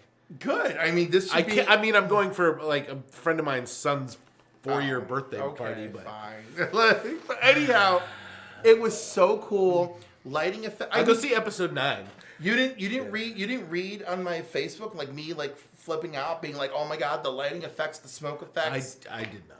Oh, but anyhow, lighting effects, smoke effects, mist effects. You know how like the wind is breezing over Ray on Yeah, there was a cold breeze like coming across the theater, and it was like, holy cow. Oh, and the whole thing started with like, Brian, you almost always wear like layers and a hoodie. Why didn't you wear a hoodie today? And he's like, well, no, because blah blah blah. I'm like, but we're going to 40X. He goes, so why do I need a hoodie in 40X? I was like, because there's going to be cold on Oct 2. No, because there's rain sequences, and we're gonna get rain down. We're gonna get misted. And sure enough, as soon as Ray is out there with the rain, we're like. By the way, someone pointed this out to me in an article about the movie. That scene is extra special with Ray because it's like her first time seeing rain. Yeah, well, that's what. Yeah, I picked up on that the first time I saw it because she's like, oh, because it's in my opinion, it was a callback to when she says to Han, I didn't know there was this much green in the galaxy. Yes, and now she's like, I didn't know there was this much water in the galaxy. Like she's like, oh my god, this is so. No, there was a childlike wonder in the moment, and I thought about it. But I didn't go all the way back to go, of course you come from a desert planet. Like, this is amazing. Yeah, she probably she's never seen that much. No, and that's what's so brilliant about it. And then, of course, something that the viewers, I picked up on it. The fact that she and Kylo had the Force connection even after the person who allegedly was granting them the Force connection was gone. Yeah. So I was just like, that was the Force connecting them, not that a-hole. So, yeah. So, anyhow, this was just amazing. And just like the previews looked amazing. And then, of course, the actual event was amazing. Because, those battle scenes, what? It was just great. And then, like, even when they were escaping with the animals on Canto. Yep. Canto Kento Bite. Kento Bite, right? Like even that, you're like, oh, you're riding it. It's just so great, so great. Did you see any kids there? It was like the middle of the day on a Thursday. I think there was a couple kids there. Did they enjoy it? Were they into there was it? there was a few woos in the audience. It wasn't like the wooing and the applause that happened like when we were in Alamo, but it was certainly people were like, yeah, like when there was like stuff, like when you were all in it, like you were all in. There's this guy next to us who kept falling asleep. I thought it was so weird. Oh, whenever anybody got tased or zapped or beaten, right, the back of the seat like punched you, and we're like, oh god. And so like Brian's like I don't know about that fight I had with the Imperial Guards. Oh my god, Adam, have you ever been to a 4DX? No? Does it sound like something you'd want to go to? Not for Disney. Not for Disney. Not for Disney. Adam, that's almost everything Disney do. Don't point that out to him. He's on a whole like Disney ruins the world thing. Why? Is it because you don't like Star Wars? All right. All the jokes in The Last Jedi were because of Disney. That's not even true. I feel like the opening one was Disney-fied, but I don't feel the others were. I felt the others were natural. That's fantastic. So did you like it? Yes, and it only helped me like it more. That's great. You know, and there's stuff that my other friends even pointed out that they weren't happy with, and I was like, the movie's called Star Wars, and guess what? Art imitating life can suck, and maybe that's what's really hurting everybody's feelings. Maybe. You know? And someone was pointing out to me, like, you know, like Leia and everybody, like all of our heroes, they never accomplished anything. I'm like, the whole message of the movie is learning from failure. No, he meant the overall story of Star Wars. Oh, I felt like they accomplished nothing. I said they did accomplish something. They destroyed the Empire. She built a new republic. The remains of the Empire built the First Order. Mm-hmm. I'm like, all was right with the world because the balance had been restored to the Force, and then the First Order got big enough to start bullying people. And Snoke created Kylo Ren, like. Yeah. What's the word? Snoke was influential in the creation of Kylo Ren. He influenced Kylo Ren into the dark side, and as his power grew in the dark side, he says this in the movie, Rey's power grew in the light side. Because the Force, which by the way, I'm a big someone thinks they're smart, like the Force is sentient now. I'm a big believer, having watched the Clone Wars, that the Force has always been sentient, and that the Clone Wars actually gives us the first offering that the Force is sentient. I forget what the name of that planet is, but the one that Yoda goes yes. to, and he goes and he sees the father and the son and the daughter and whatever. And so the other thing is that I don't know if the Force is sentient, but when Bendu, who is a character in Rebels, he's this big giant like plant rock thing that talks to Kanan Jarrus, who's the Jedi, in that show. It's so funny because Kanan is like, he's like, you're Force sensitive, you know, are you a light user or dark user? And he's like, you say these things as though one means good and one means bad. And he's like, there is no good or bad side of the Force. There is simply the light and the dark, and the Force is always trying to be in balance. And when they start explaining that, and then when you see The Last Jedi and the whole prophecy of the Chosen One is really a bunch of malarkey, you know, and the Jedi hubris and them thinking that they're the saviors of the Force and the galaxy, and then or even when Rey goes on her journey to go see why the dark was calling her. Yeah, it wasn't even anything threatening. No, and it's like and the thing and Luke is like, oh, you just went there, and it's like because and by the way, he's one to judge. Dude, the guy walked into Jabba's palace dressed in black and choked a Gamorrean guard. Yeah, and that's when in freaking Empire he went and he had his challenge in the dark too. You know, and he went right for it. He went for it. That's right, he did. He went right into that cave. So Yoda says you don't need to go in there, and he's like, "Well, I'm going to go in there anyway." No, dude, he's a total hypocrite, and he ends up turning into Yoda. Yeah. You know, like I still like the movie. I still feel like. I feel like it went to the places that in the art imitating life sense, it went to the right places. So, all right. So, let's jump to another Star franchise real quick. So I got one of the this cross thing. So I got a disco t-shirt from Star Trek Discovery.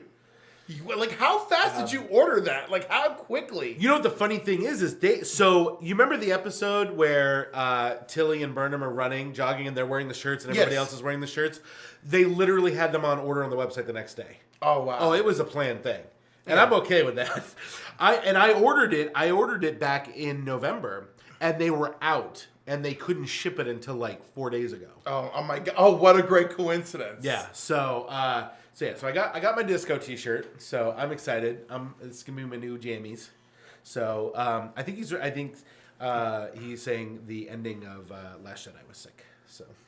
No, but he said the show was amazing. Right, he was talking about Green Lantern. and then he just said the ending of Last Jedi was amazing. So I got my disco T-shirt. So we're gonna talk a little spoiler. Actually, do we still have the spoiler warning, Adam? Because that's appropriate for this conversation. Yeah, it is massive spoilers. Spoiler alert. Oh, one massive spoiler. Which is actually a spiral of spoilers. There's a couple of spoiler alerts. So Discovery has come back from hiatus. With a vengeance. Holy cow, this episode is my new favorite episode of the season. Directed by none other than number one, Commander Riker, Jonathan Frakes. Came back and directed. He's more than proven he's an amazing director, and he's directed an episode of the Orville this year that was great. And he talked. There's a great article where he talks about the differences between the two and whatnot, and also just the taste as a director to follow. And through. Let me tell you, I'm getting chills just thinking about this. This episode really is like it. It thrusts everybody into the like story. What this show is about. Yeah. It's about facing yourself. It's about who you are underneath everything, who you choose to show, who you choose to be in so many ways. So many ways. So when we last left Discovery, they made their quote unquote last spore jump back to the starbase to try to get the cloaking technology that they can break through the Klingon cloak back to the Federation. By the way, like just everything about Discovery, like every episode, like it's literally everything is trifling. Like they are so trifling. Like remember we talked about are they really just that rogue agency without knowing that they're the rogue agency? Yeah, Section 31. Yeah, Section 30. Like are they Section 31? I don't think they're Section 31. No, but they're so close. So they go to jump, and right before they jump, Captain Lorca punches in something in the keypad. It says something about the last jump is unknown or whatever, and then they jump. There's briefly 2 discoveries in the jump, and then they jump. They don't know where they are.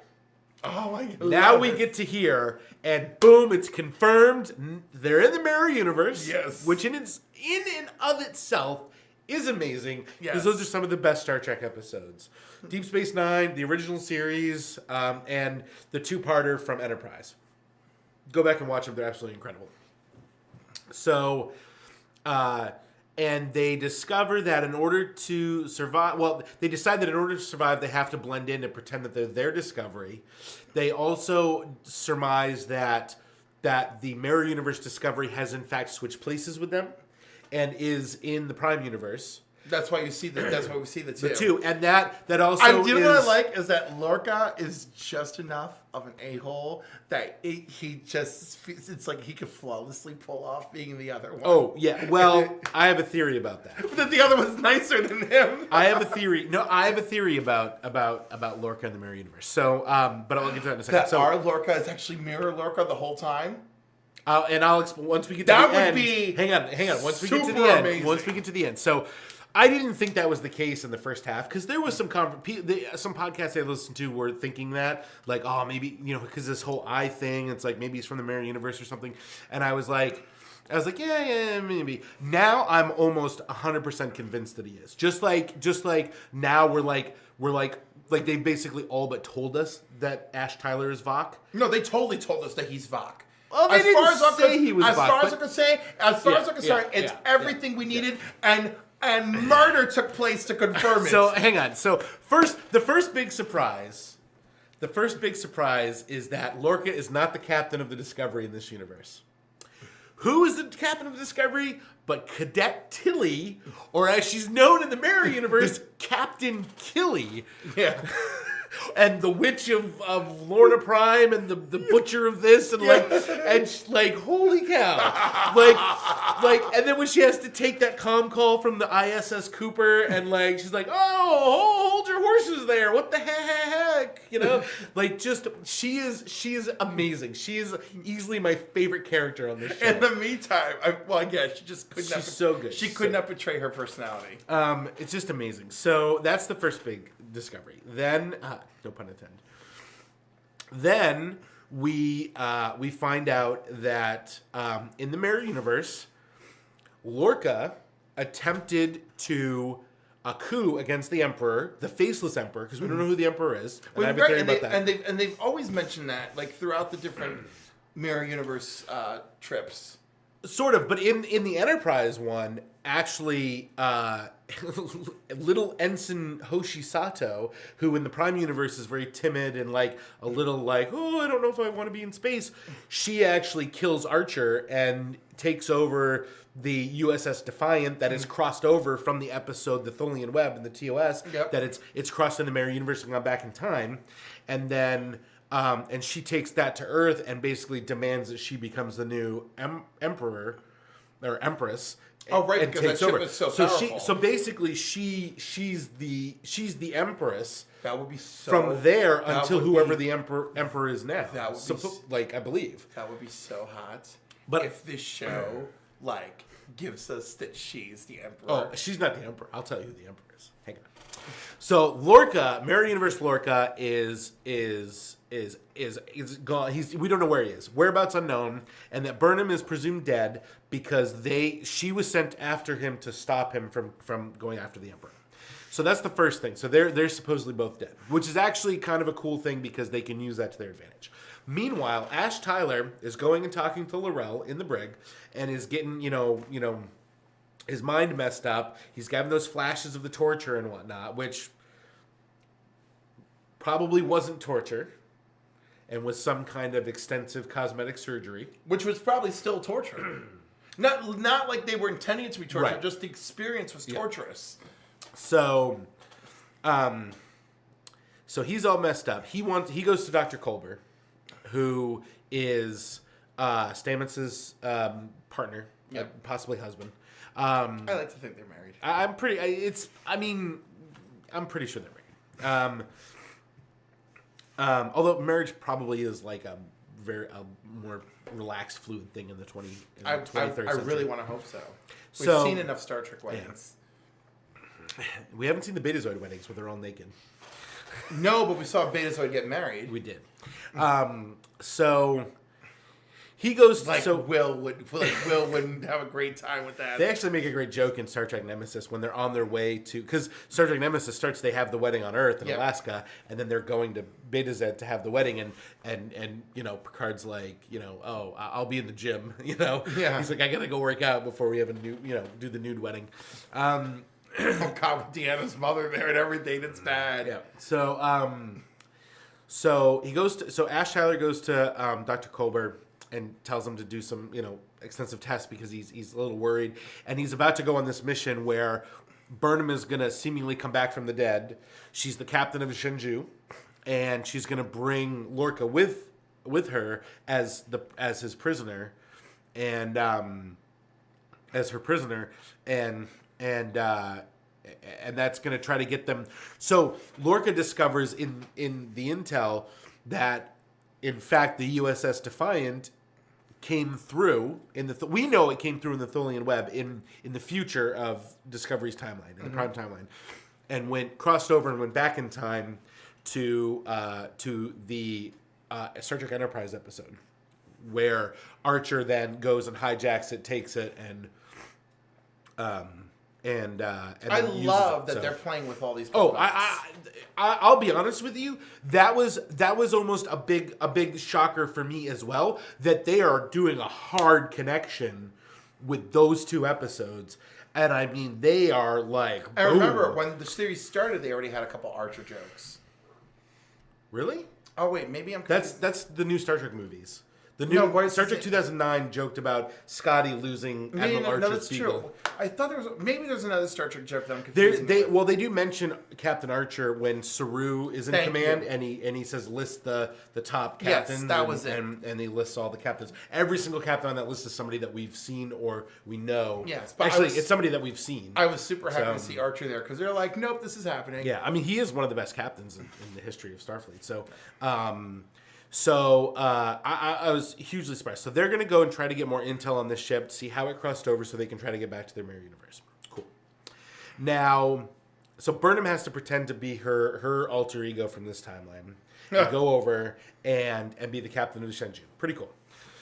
So she gets over there. Then before they go, Ash reports to Dr. Colbert, and Dr. Colbert says, "Look, there is something going on. You know, we did the Manchurian test where that came back negative, meaning that if they had captured somebody and brainwashed them essentially and created memory engrams underneath their starting personality, then that would show it." He said, but in this case, it appears that memory engrams have been put on top of the personality, and so it's and he had reconstructive surgery to shorten his legs and his arms and his spine. Yep. I I just love the way he's delivering it too. Oh, the whole it's like he's Sherlock Holmes and oh my God, the famous doctor. Dr. Kevorkian? No, fictional doctor. Oh, Dr. Spock? No, that's a real doctor. No, yeah, that's true. No. You know those old TV shows? There was that. Dr. Quinn, Medicine Woman? You know what? It's close enough. I'll take it because she had that same delivery. Dr. Quincy. That's a throwback. That is. That was what's his name from the Odd Couple, isn't it? Yeah. That's good enough too. He did the same thing. They all do that shtick where they're like, House. Oh, House. But they all do the shtick of where they're putting it together. House obviously modernized it. Yeah, and so he says it. Dr. Colbert says, "I don't know who you are. We don't know who you are." Yeah, and but the delivery is just so great. So Ash Tyler / pretty sure he's Vok goes into Klingon mode and snaps his neck, which immediately. So now I gotta tell you, immediately I see him screaming at the television. You're like, they're killing a character. And I'm like, bury your gays, mofo. Bury your gays. That's what this is. Roar! Like, and then Wilson Cruz's Twitter calmed me down. So I watched. There's a show on CBS All Access that's called After Trek. Yes. And Wilson Cruz was on it, and Mary Weissman, who plays Tilly, was on it, and Aaron Harbert was on it, who is he's the co-executive producer, and along with Gretchen, I forget her. Gretchen Berg. And Aaron Harbert's, it's so funny because they basically said on that show, they said, no, he's coming back. And one of the reasons it is the 23rd century. Well, the other thing too is that Aaron Harbert, they talked a little bit about, they didn't really directly talk about like killing the gay character, but Aaron Harbert, because he's an openly gay writer.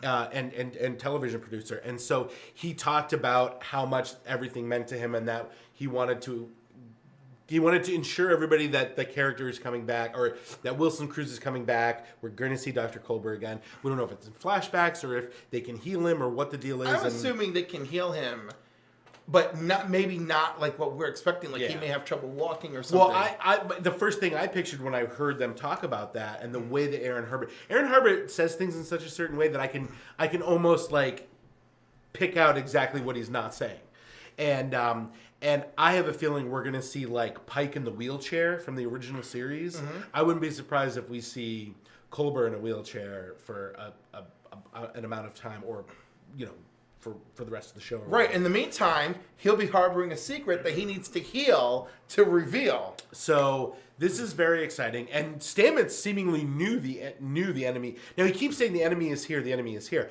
He says it at one point, and then Lorca walks in the room. So we end the show with Michael Burnham's on the Shenzhou. Ash Tyler's there. They're getting all romancy. They're finding comfort in each other. They basically say to each other that no matter what happens, they have each other's backs. And it is heavily implied that, including if they both just stay on this ship and live in this universe, they got each other's backs, which is crazy.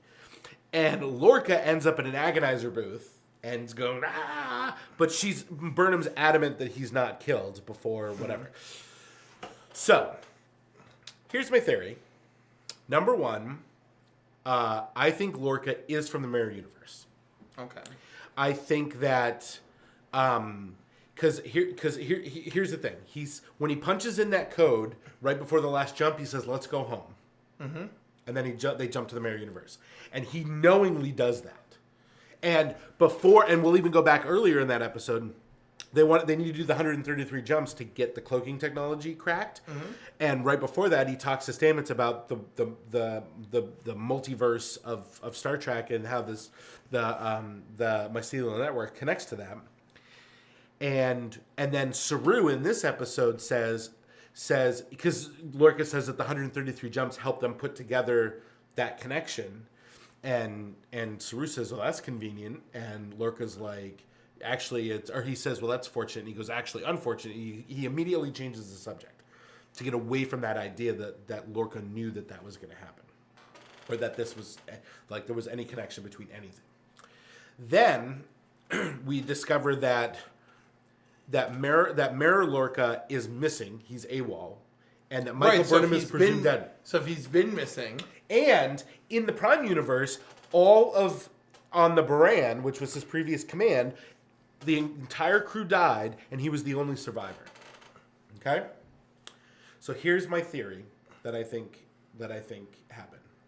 And there's another gentleman on another. I don't want to take sole credit for this theory. I basically pieced this all together, and then another podcast I listened to, Engage, the official Star Trek podcast, basically laid it out and solidified what the pieces that were in my brain. So, Mirror Lorca is chased by Mirror Burnham, and they have a fight, and he kills Burnham. And somewhere in that, and then somewhere in there, he is transported to the Prime universe. He discovers that Prime Universe Lorca and crew have all died in an event, in a fight. So he pretends to be Prime Universe Lorca. Survivor, yep. Comes back and does his thing. He gets the job on one of these specialized ships so that he can try to figure out a way to get back to the Mirror Universe. The reason he goes, and at the very beginning of this show, the third episode, he basically he manipulates getting Burnham on board. Yep. Because he knows she's the only person in the Mirror Universe that could possibly best him. Yeah. And so he knows how amazing she is and how good she is. So when he says to her in this episode, "Oh, it's destiny that we should be together," I think it's him. I think he's trying to make it seem as though like he's trying to say, "Oh, it's just destiny. We're supposed to be together." But in fact, he knows how good she is because in the Mirror Universe she's that good. And so that's why he wants to get her on board. Although that's not and use her. That's not necessarily proven true with Mirror Universe counterparts. But the thing is, you can assume He was taking a guess, and then it's proven. Yeah. And so he wants to use her to manipulate her. And I think what's going to end up happening is he's going to use them. They're going to try to get the USS Defiant, which has now modern day technology. Mm-hmm. He's going to use that to overthrow the Emperor and become the Emperor. And you know who I think the Emperor is? Georgiou. Really? Yep. I think Georgiou is the Emperor because and this is all stuff that I could be completely wrong, but this is all stuff. When the show started, okay, they were about halfway through the shooting schedule, a little more than halfway through the shooting schedule, which would put it about here. During the first episode of After Track,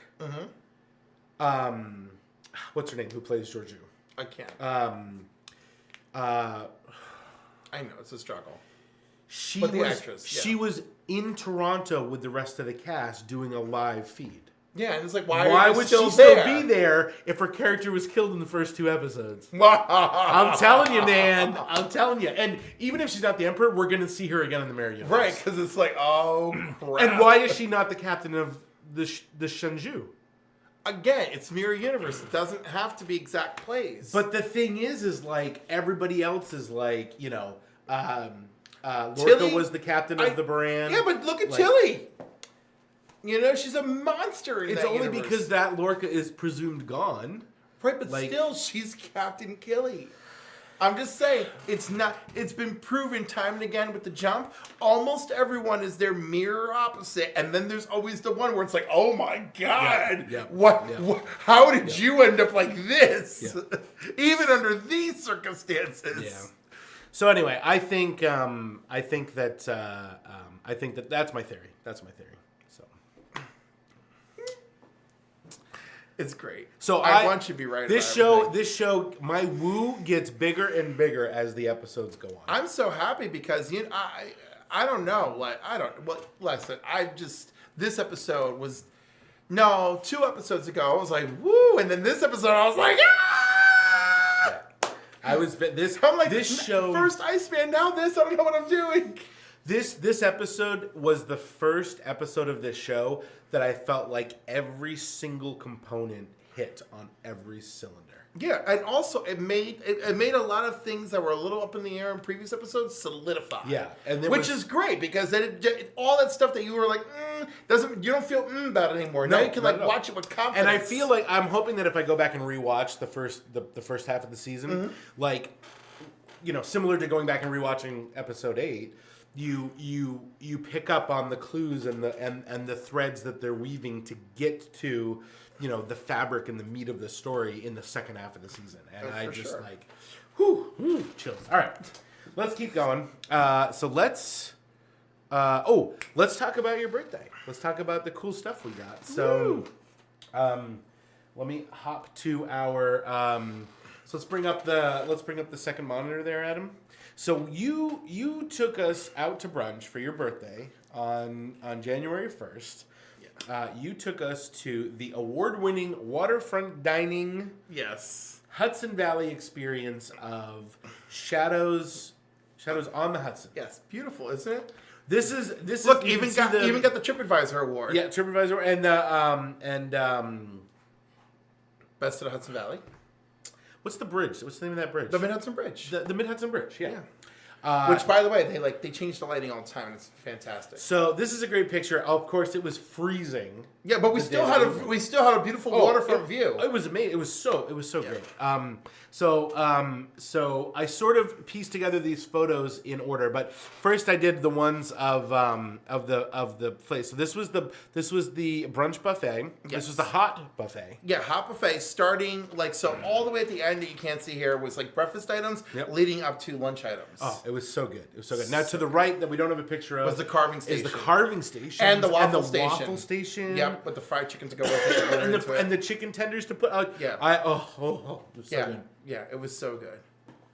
So then, here's some more like cheese and salad and dessert all the way to the left. Yeah, past and then, my mom. This is your mom, and then she's also in this picture. There we go. That's where all the desserts. So this is what's so funny. You're taking a picture right now that I'm about to show. Yes. So this is the dessert bar. And there's the mystery. And then what's this? The mystery Jello, the yellow Jello. Oh, there. I had some of that. It was awful. It was sugar-free lemon I Jello. knew it was sugar-free. And it was like a river of yellow. It wasn't as like it's not even as gelled as I thought it was going to be. I made sugar-free Jello that actually congeals. It was a nightmare. I had the whole thing too. And what, to torture yourself? In the meantime, that Swiss log was awesome. I didn't have a Swiss log. Did I have a Wait, did I? Oh, I did have a Swiss log. Yeah, it was awesome, right? With the jelly inside, the chunk and the stuff. I Yes. had about 6 courses. It was so great. I told you, I'll come Oh hungry. my gosh, it was so amazing. So, and then you took a picture of some of the desserts here, which was good. So good. Oh, so delicious. All right, so let's get into some of the people who are here. Do you want to mention anybody, or we'll Oh just yeah. move Okay, so like there's you're hiding Brian. Oh, I'm hiding Brian. Yeah. So it goes Brian, Kate, who's engaged to Kevin. Then it's Lizzie, her sister Sarah. I'm hiding CJ, and next to CJ is Lizzie's husband, Bob. So that's Very our cool. table. Ray, my mentor, all the way behind me. There we go. Okay, so there's Ray. Next to him, his friend Justin, because Ray's wife couldn't make it. Next to him, Nicole, my friend Johnny's wife, and Johnny is sitting next to his wife.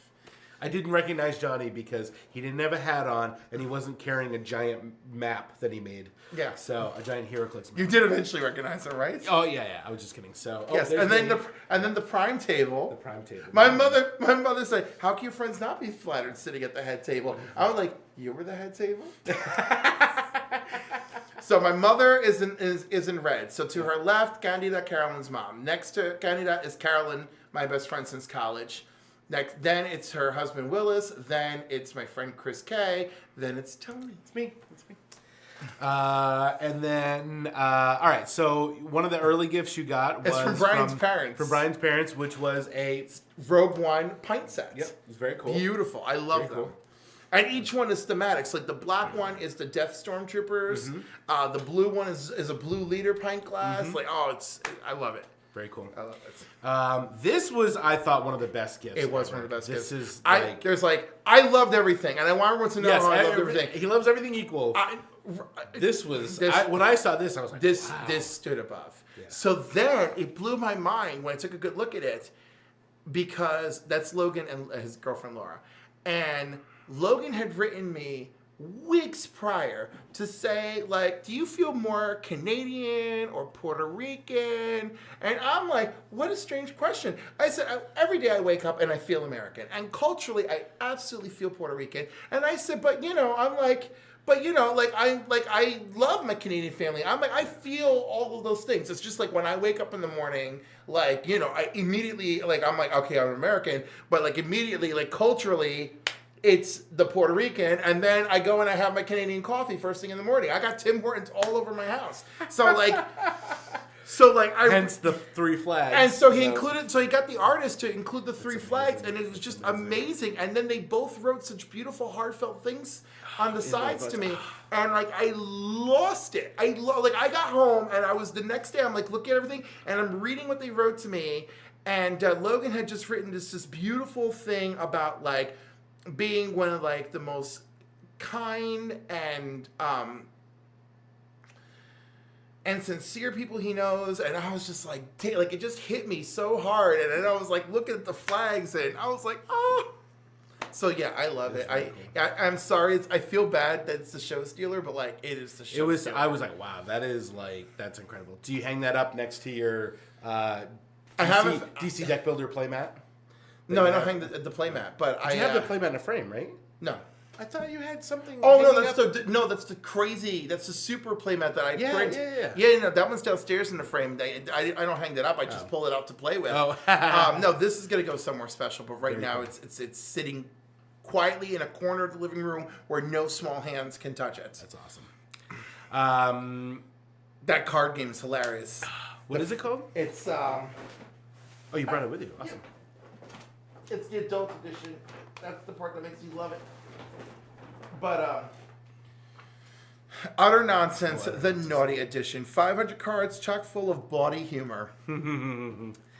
And so does this play like Cards Against Humanity, or is there something different? yes. So like, Uncle Jerry loves his Bob Marley brownies, right? Mm-hmm. And if you're happy and you know it, thank your meds. And my tush is a tad tender after that Tinder bender. And the card you have to match is Redneck. Right? Oh, So okay. so it's still like that kind of matching. Yeah, Let's go yeah, for the yeah. funniest phrase that could Yeah. come out of it. So I very much like it. That was from CJ and Camille. There's Camille with baby Oliver. Little baby is such a little nugget. So cute. Oh, little peanut. So cute. So this is Anthony from Alternaverse. Yep. And he got you some really cool comic gifts. including, not the best Superman movie, but a beautiful Superman movie. Right, Absolutely and then gorgeous. this book is more beautiful than the movie. Oh, yeah. Like It's so, the book is amazing. The style and production quality of that movie is absolutely amazing. Like I almost watch it just like for that. just this alone. Just this alone, I love it. Yeah. You got it there. Yeah. Like that's just great. It's so great. The Art of Superman Returns. Yeah.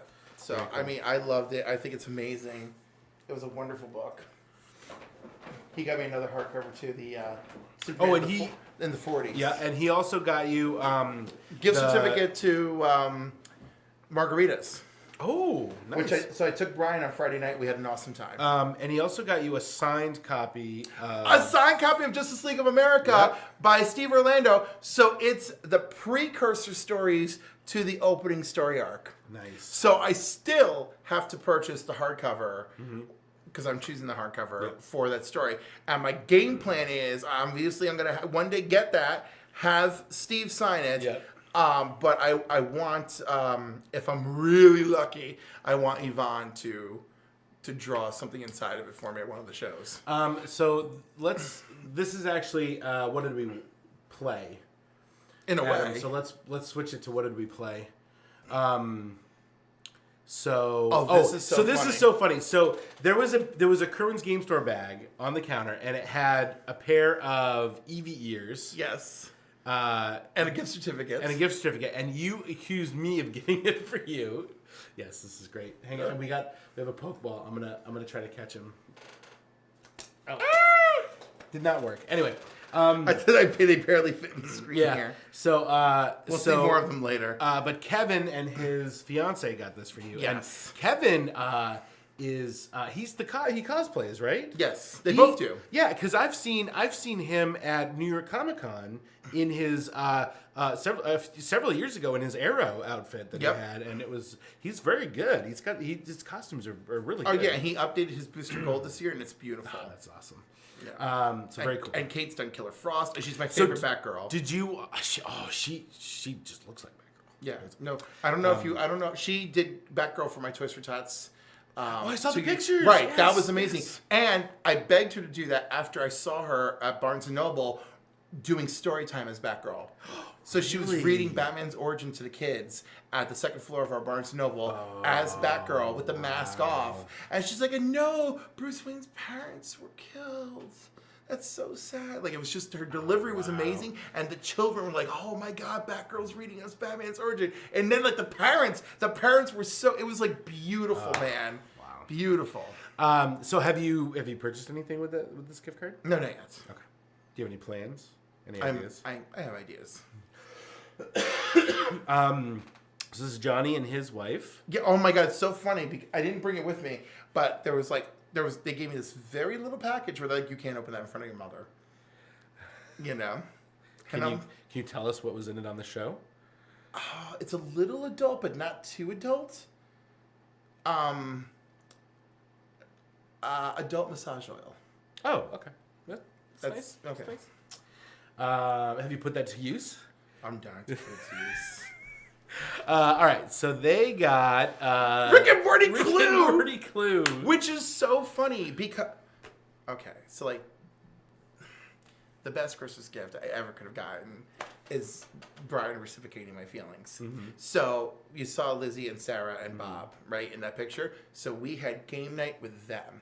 And we had several conversations leading up before that. But that night, it's like, I'm going to pick you up for game night because he had just had a small car accident. And so his car's in the shop. And I was like, so don't worry, I'll pick you up for game night. They're only like, they're only a few minutes. They're only 3 miles from his house, but it's like a 12-minute drive. I'm like, I'll get you. But of course, there's traffic because it's a Friday night. And I get there, and he's like, oh, my parents want to meet you. So I go inside, I meet the parents, everything's cool. We go outside, we get in the car, we start talking. And I'm like, okay, so we're definitely on the same page. He's like, oh, no, we're definitely on the same page. And I was like, yay. And he's like, I meant to ask you X, Y, and Z. And I'm like, okay, great. And then we're just talking, and then we got to Lizzie, and we got to it's Sarah and Lizzie's parents' house, so we got there for game night, and then that was it. And like every time he left the room for something, like me and the girls were like, and then my favorite, one time it was just me and Bob alone in the kitchen, and I was like, Oh my god, that's great. So it wasn't even just me and the girls. It was me and anyone I was alone with. So cool. Have you had a chance to play this yet? No, but we played Clue that game night. Oh, you and did? It was Oh. Zelda Clue. Oh, Zelda Clue. And I won. I feel so bad. Actually, and Brian helped me win, right? Okay. And it was really funny because So he cheated? no, he hadn't played Clue in so long, much less Zelda Clue, which is more advanced. Oh, really? There's more elements happening Ooh, than regular that sounds Clue. like fun. So like, the game principle's still the same. You got to figure out what's in that little bag. Like that's the real murder and the real murder weapon, right? Mm-hmm. So the thing is, he was not doing a great job of covering his list. Yeah. So I had my checklist, whatever he was checking and not checking off, and then occasionally, because I'm so big and tall, people would be like showing across the table like a card, and I could still see part of it and figure out what So it was. you cheated. Yes. But anyhow, I was openly cheating. I told him, I was like, cover your paper, I can see that. Cover your fist, I can see it. So I told people I could see stuff. Listen, I don't think it's cheating because I was not actively going. And no, I think that's cheating. I was like, I can see it. Sure. I can't unsee it.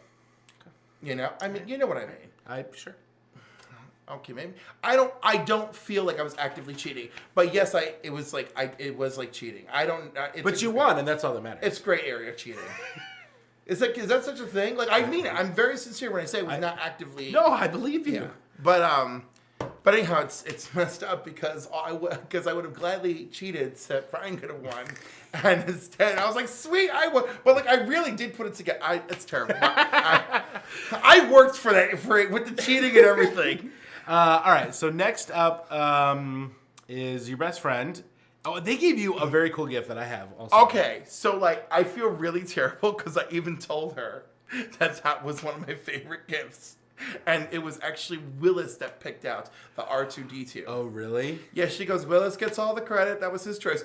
They went shopping. So it's an R2-D2 measuring cups and spoons. And spoons. And it goes together and it fits together as an R2-D2. I love it. It's I so love good. it. I'm going to bake everything with it. Yeah. I can't wait. I love it so much. I had a few years ago, a friend of mine, again, for my birthday, got me the Star Wars cookbook. Mm-hmm. And that was when they introduced that R2, and the cookbook actually like shows. Really? Oh, that's so cool. And I was like, I want this. Yeah. So that was just in the back of my mind, you know? Yeah. And then I was like, oh my God, R2. I lost it. very cool. So she's like, that's all Willis. So I'm like, okay. But I'm like, I love the other gifts.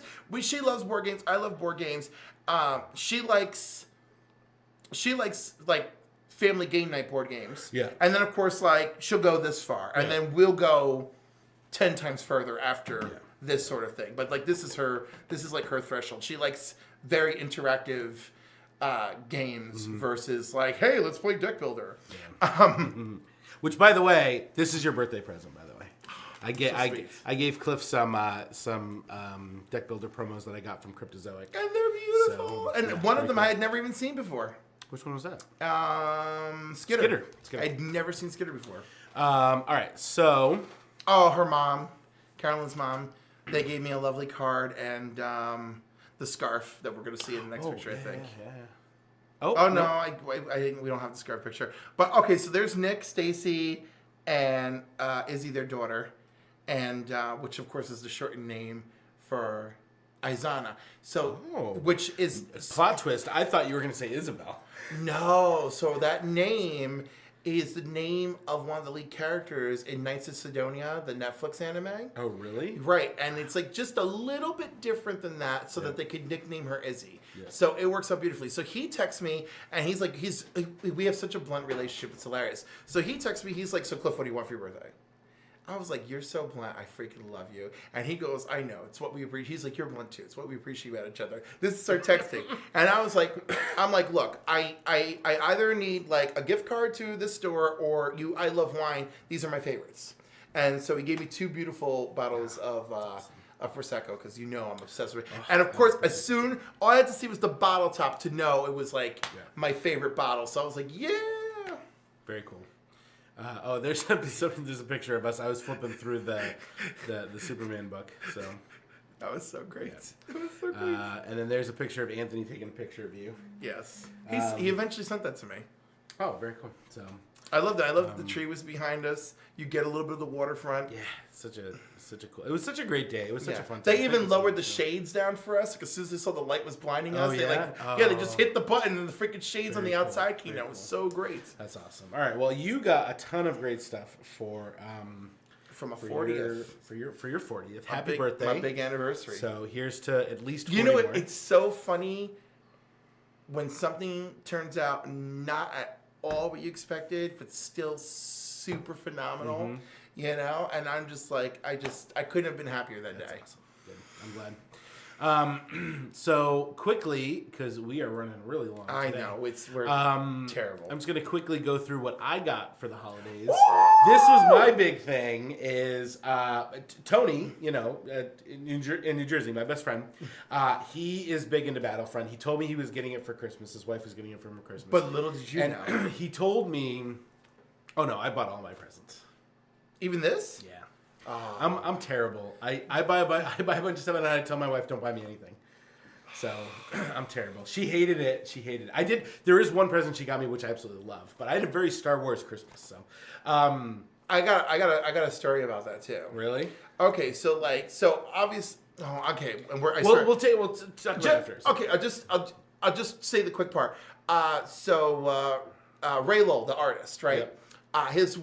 He and his wife had posted they're like, damn, watching other people exchange gifts over the holidays with other adults has reminded us that maybe we miss that.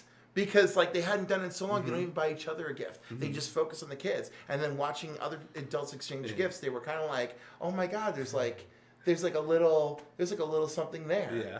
So I basically told them, I said, "Look, the best gift you can give each other is love." So I was like, "Nothing's ever going to top that." Yeah. I was like, "But hey, there's no reason you guys can't be next year, be like, you know what? We're going to just take a stab at it. Let's just get each other a little something because it's nice." Well- and one of the most important things is look at even my birthday gifts. Even with a couple of me telling a couple people, hey, I need X or Y. Everything was very thoughtful. Even with the X or Y, I wasn't even specific on the prosecco. I just said it's got to be from Italy, and he bought me 2 of my favorite bottles. That's awesome. I just thought that all of that was just really amazing. It was really. It was. I have gotten to the point in my life where I just love watching people open stuff that I get them. I do too. Look at the so- wine I gave you. I was Yeah. yeah. Oh my God. We're still good. We're still. Are she loving it too? I hope. Yeah. Okay, good. Trust me. You've possibly you've made her day on more than one occasion. Oh my when God. she's having a stressful day. I could be her new favorite Yeah, Tony friend. she gets kids, but she's like, I need a glass, and she just sits and relaxes, a little cocktail hour. I'm so happy. So Tony said one of the most fun things that he and I have ever done, and I had completely forgotten about this, is that we used to play Star Wars: The Old Republic, the MMO. And he got into that. I was already into it, and I would come over to his place in New Jersey sometimes when he lived at his condo that him and his wife had, and we would sit across the table and we would log into the game and play together and just do stuff together. And he said he had so much fun doing that, and he missed that. And I had completely forgotten about it because it wasn't anything big to me because I played those games all the time. I said, well, I'll get Battlefront. I said, are you getting Battlefront? He's like, I think I'm getting it for Christmas. I was like, all right, I'll get Battlefront.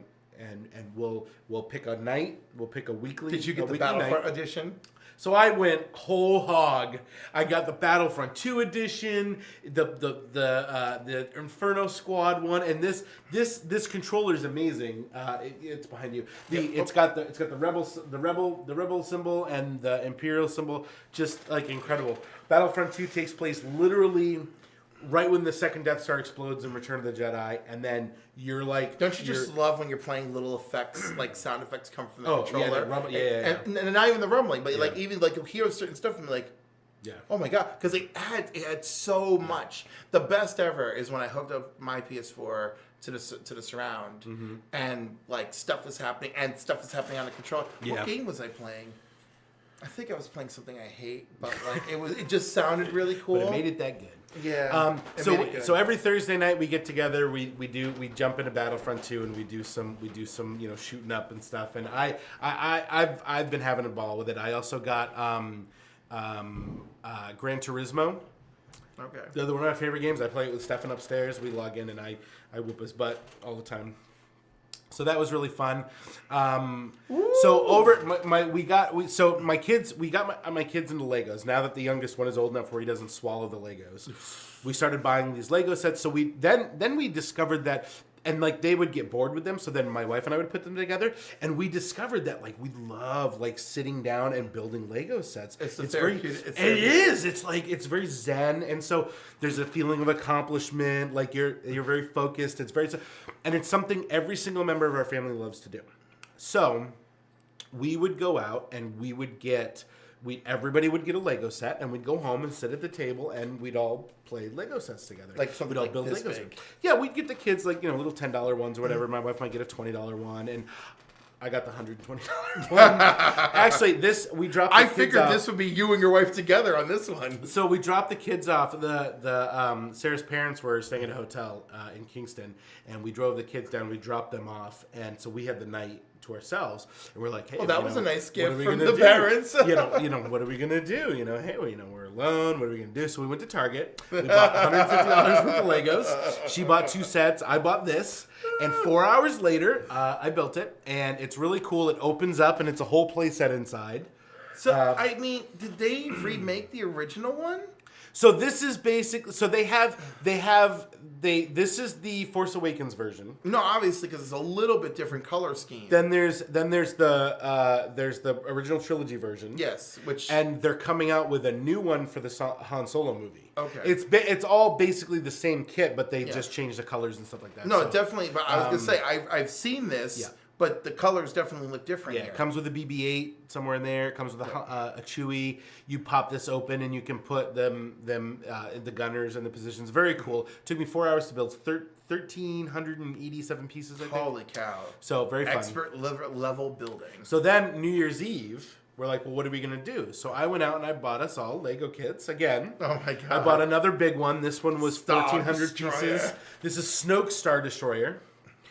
From episode 8, Last Jedi, and that again opens up to a playset. Comes with the BB-9E or BB-8, as people are calling him. You're right, because he's the one who foiled everything. Yep.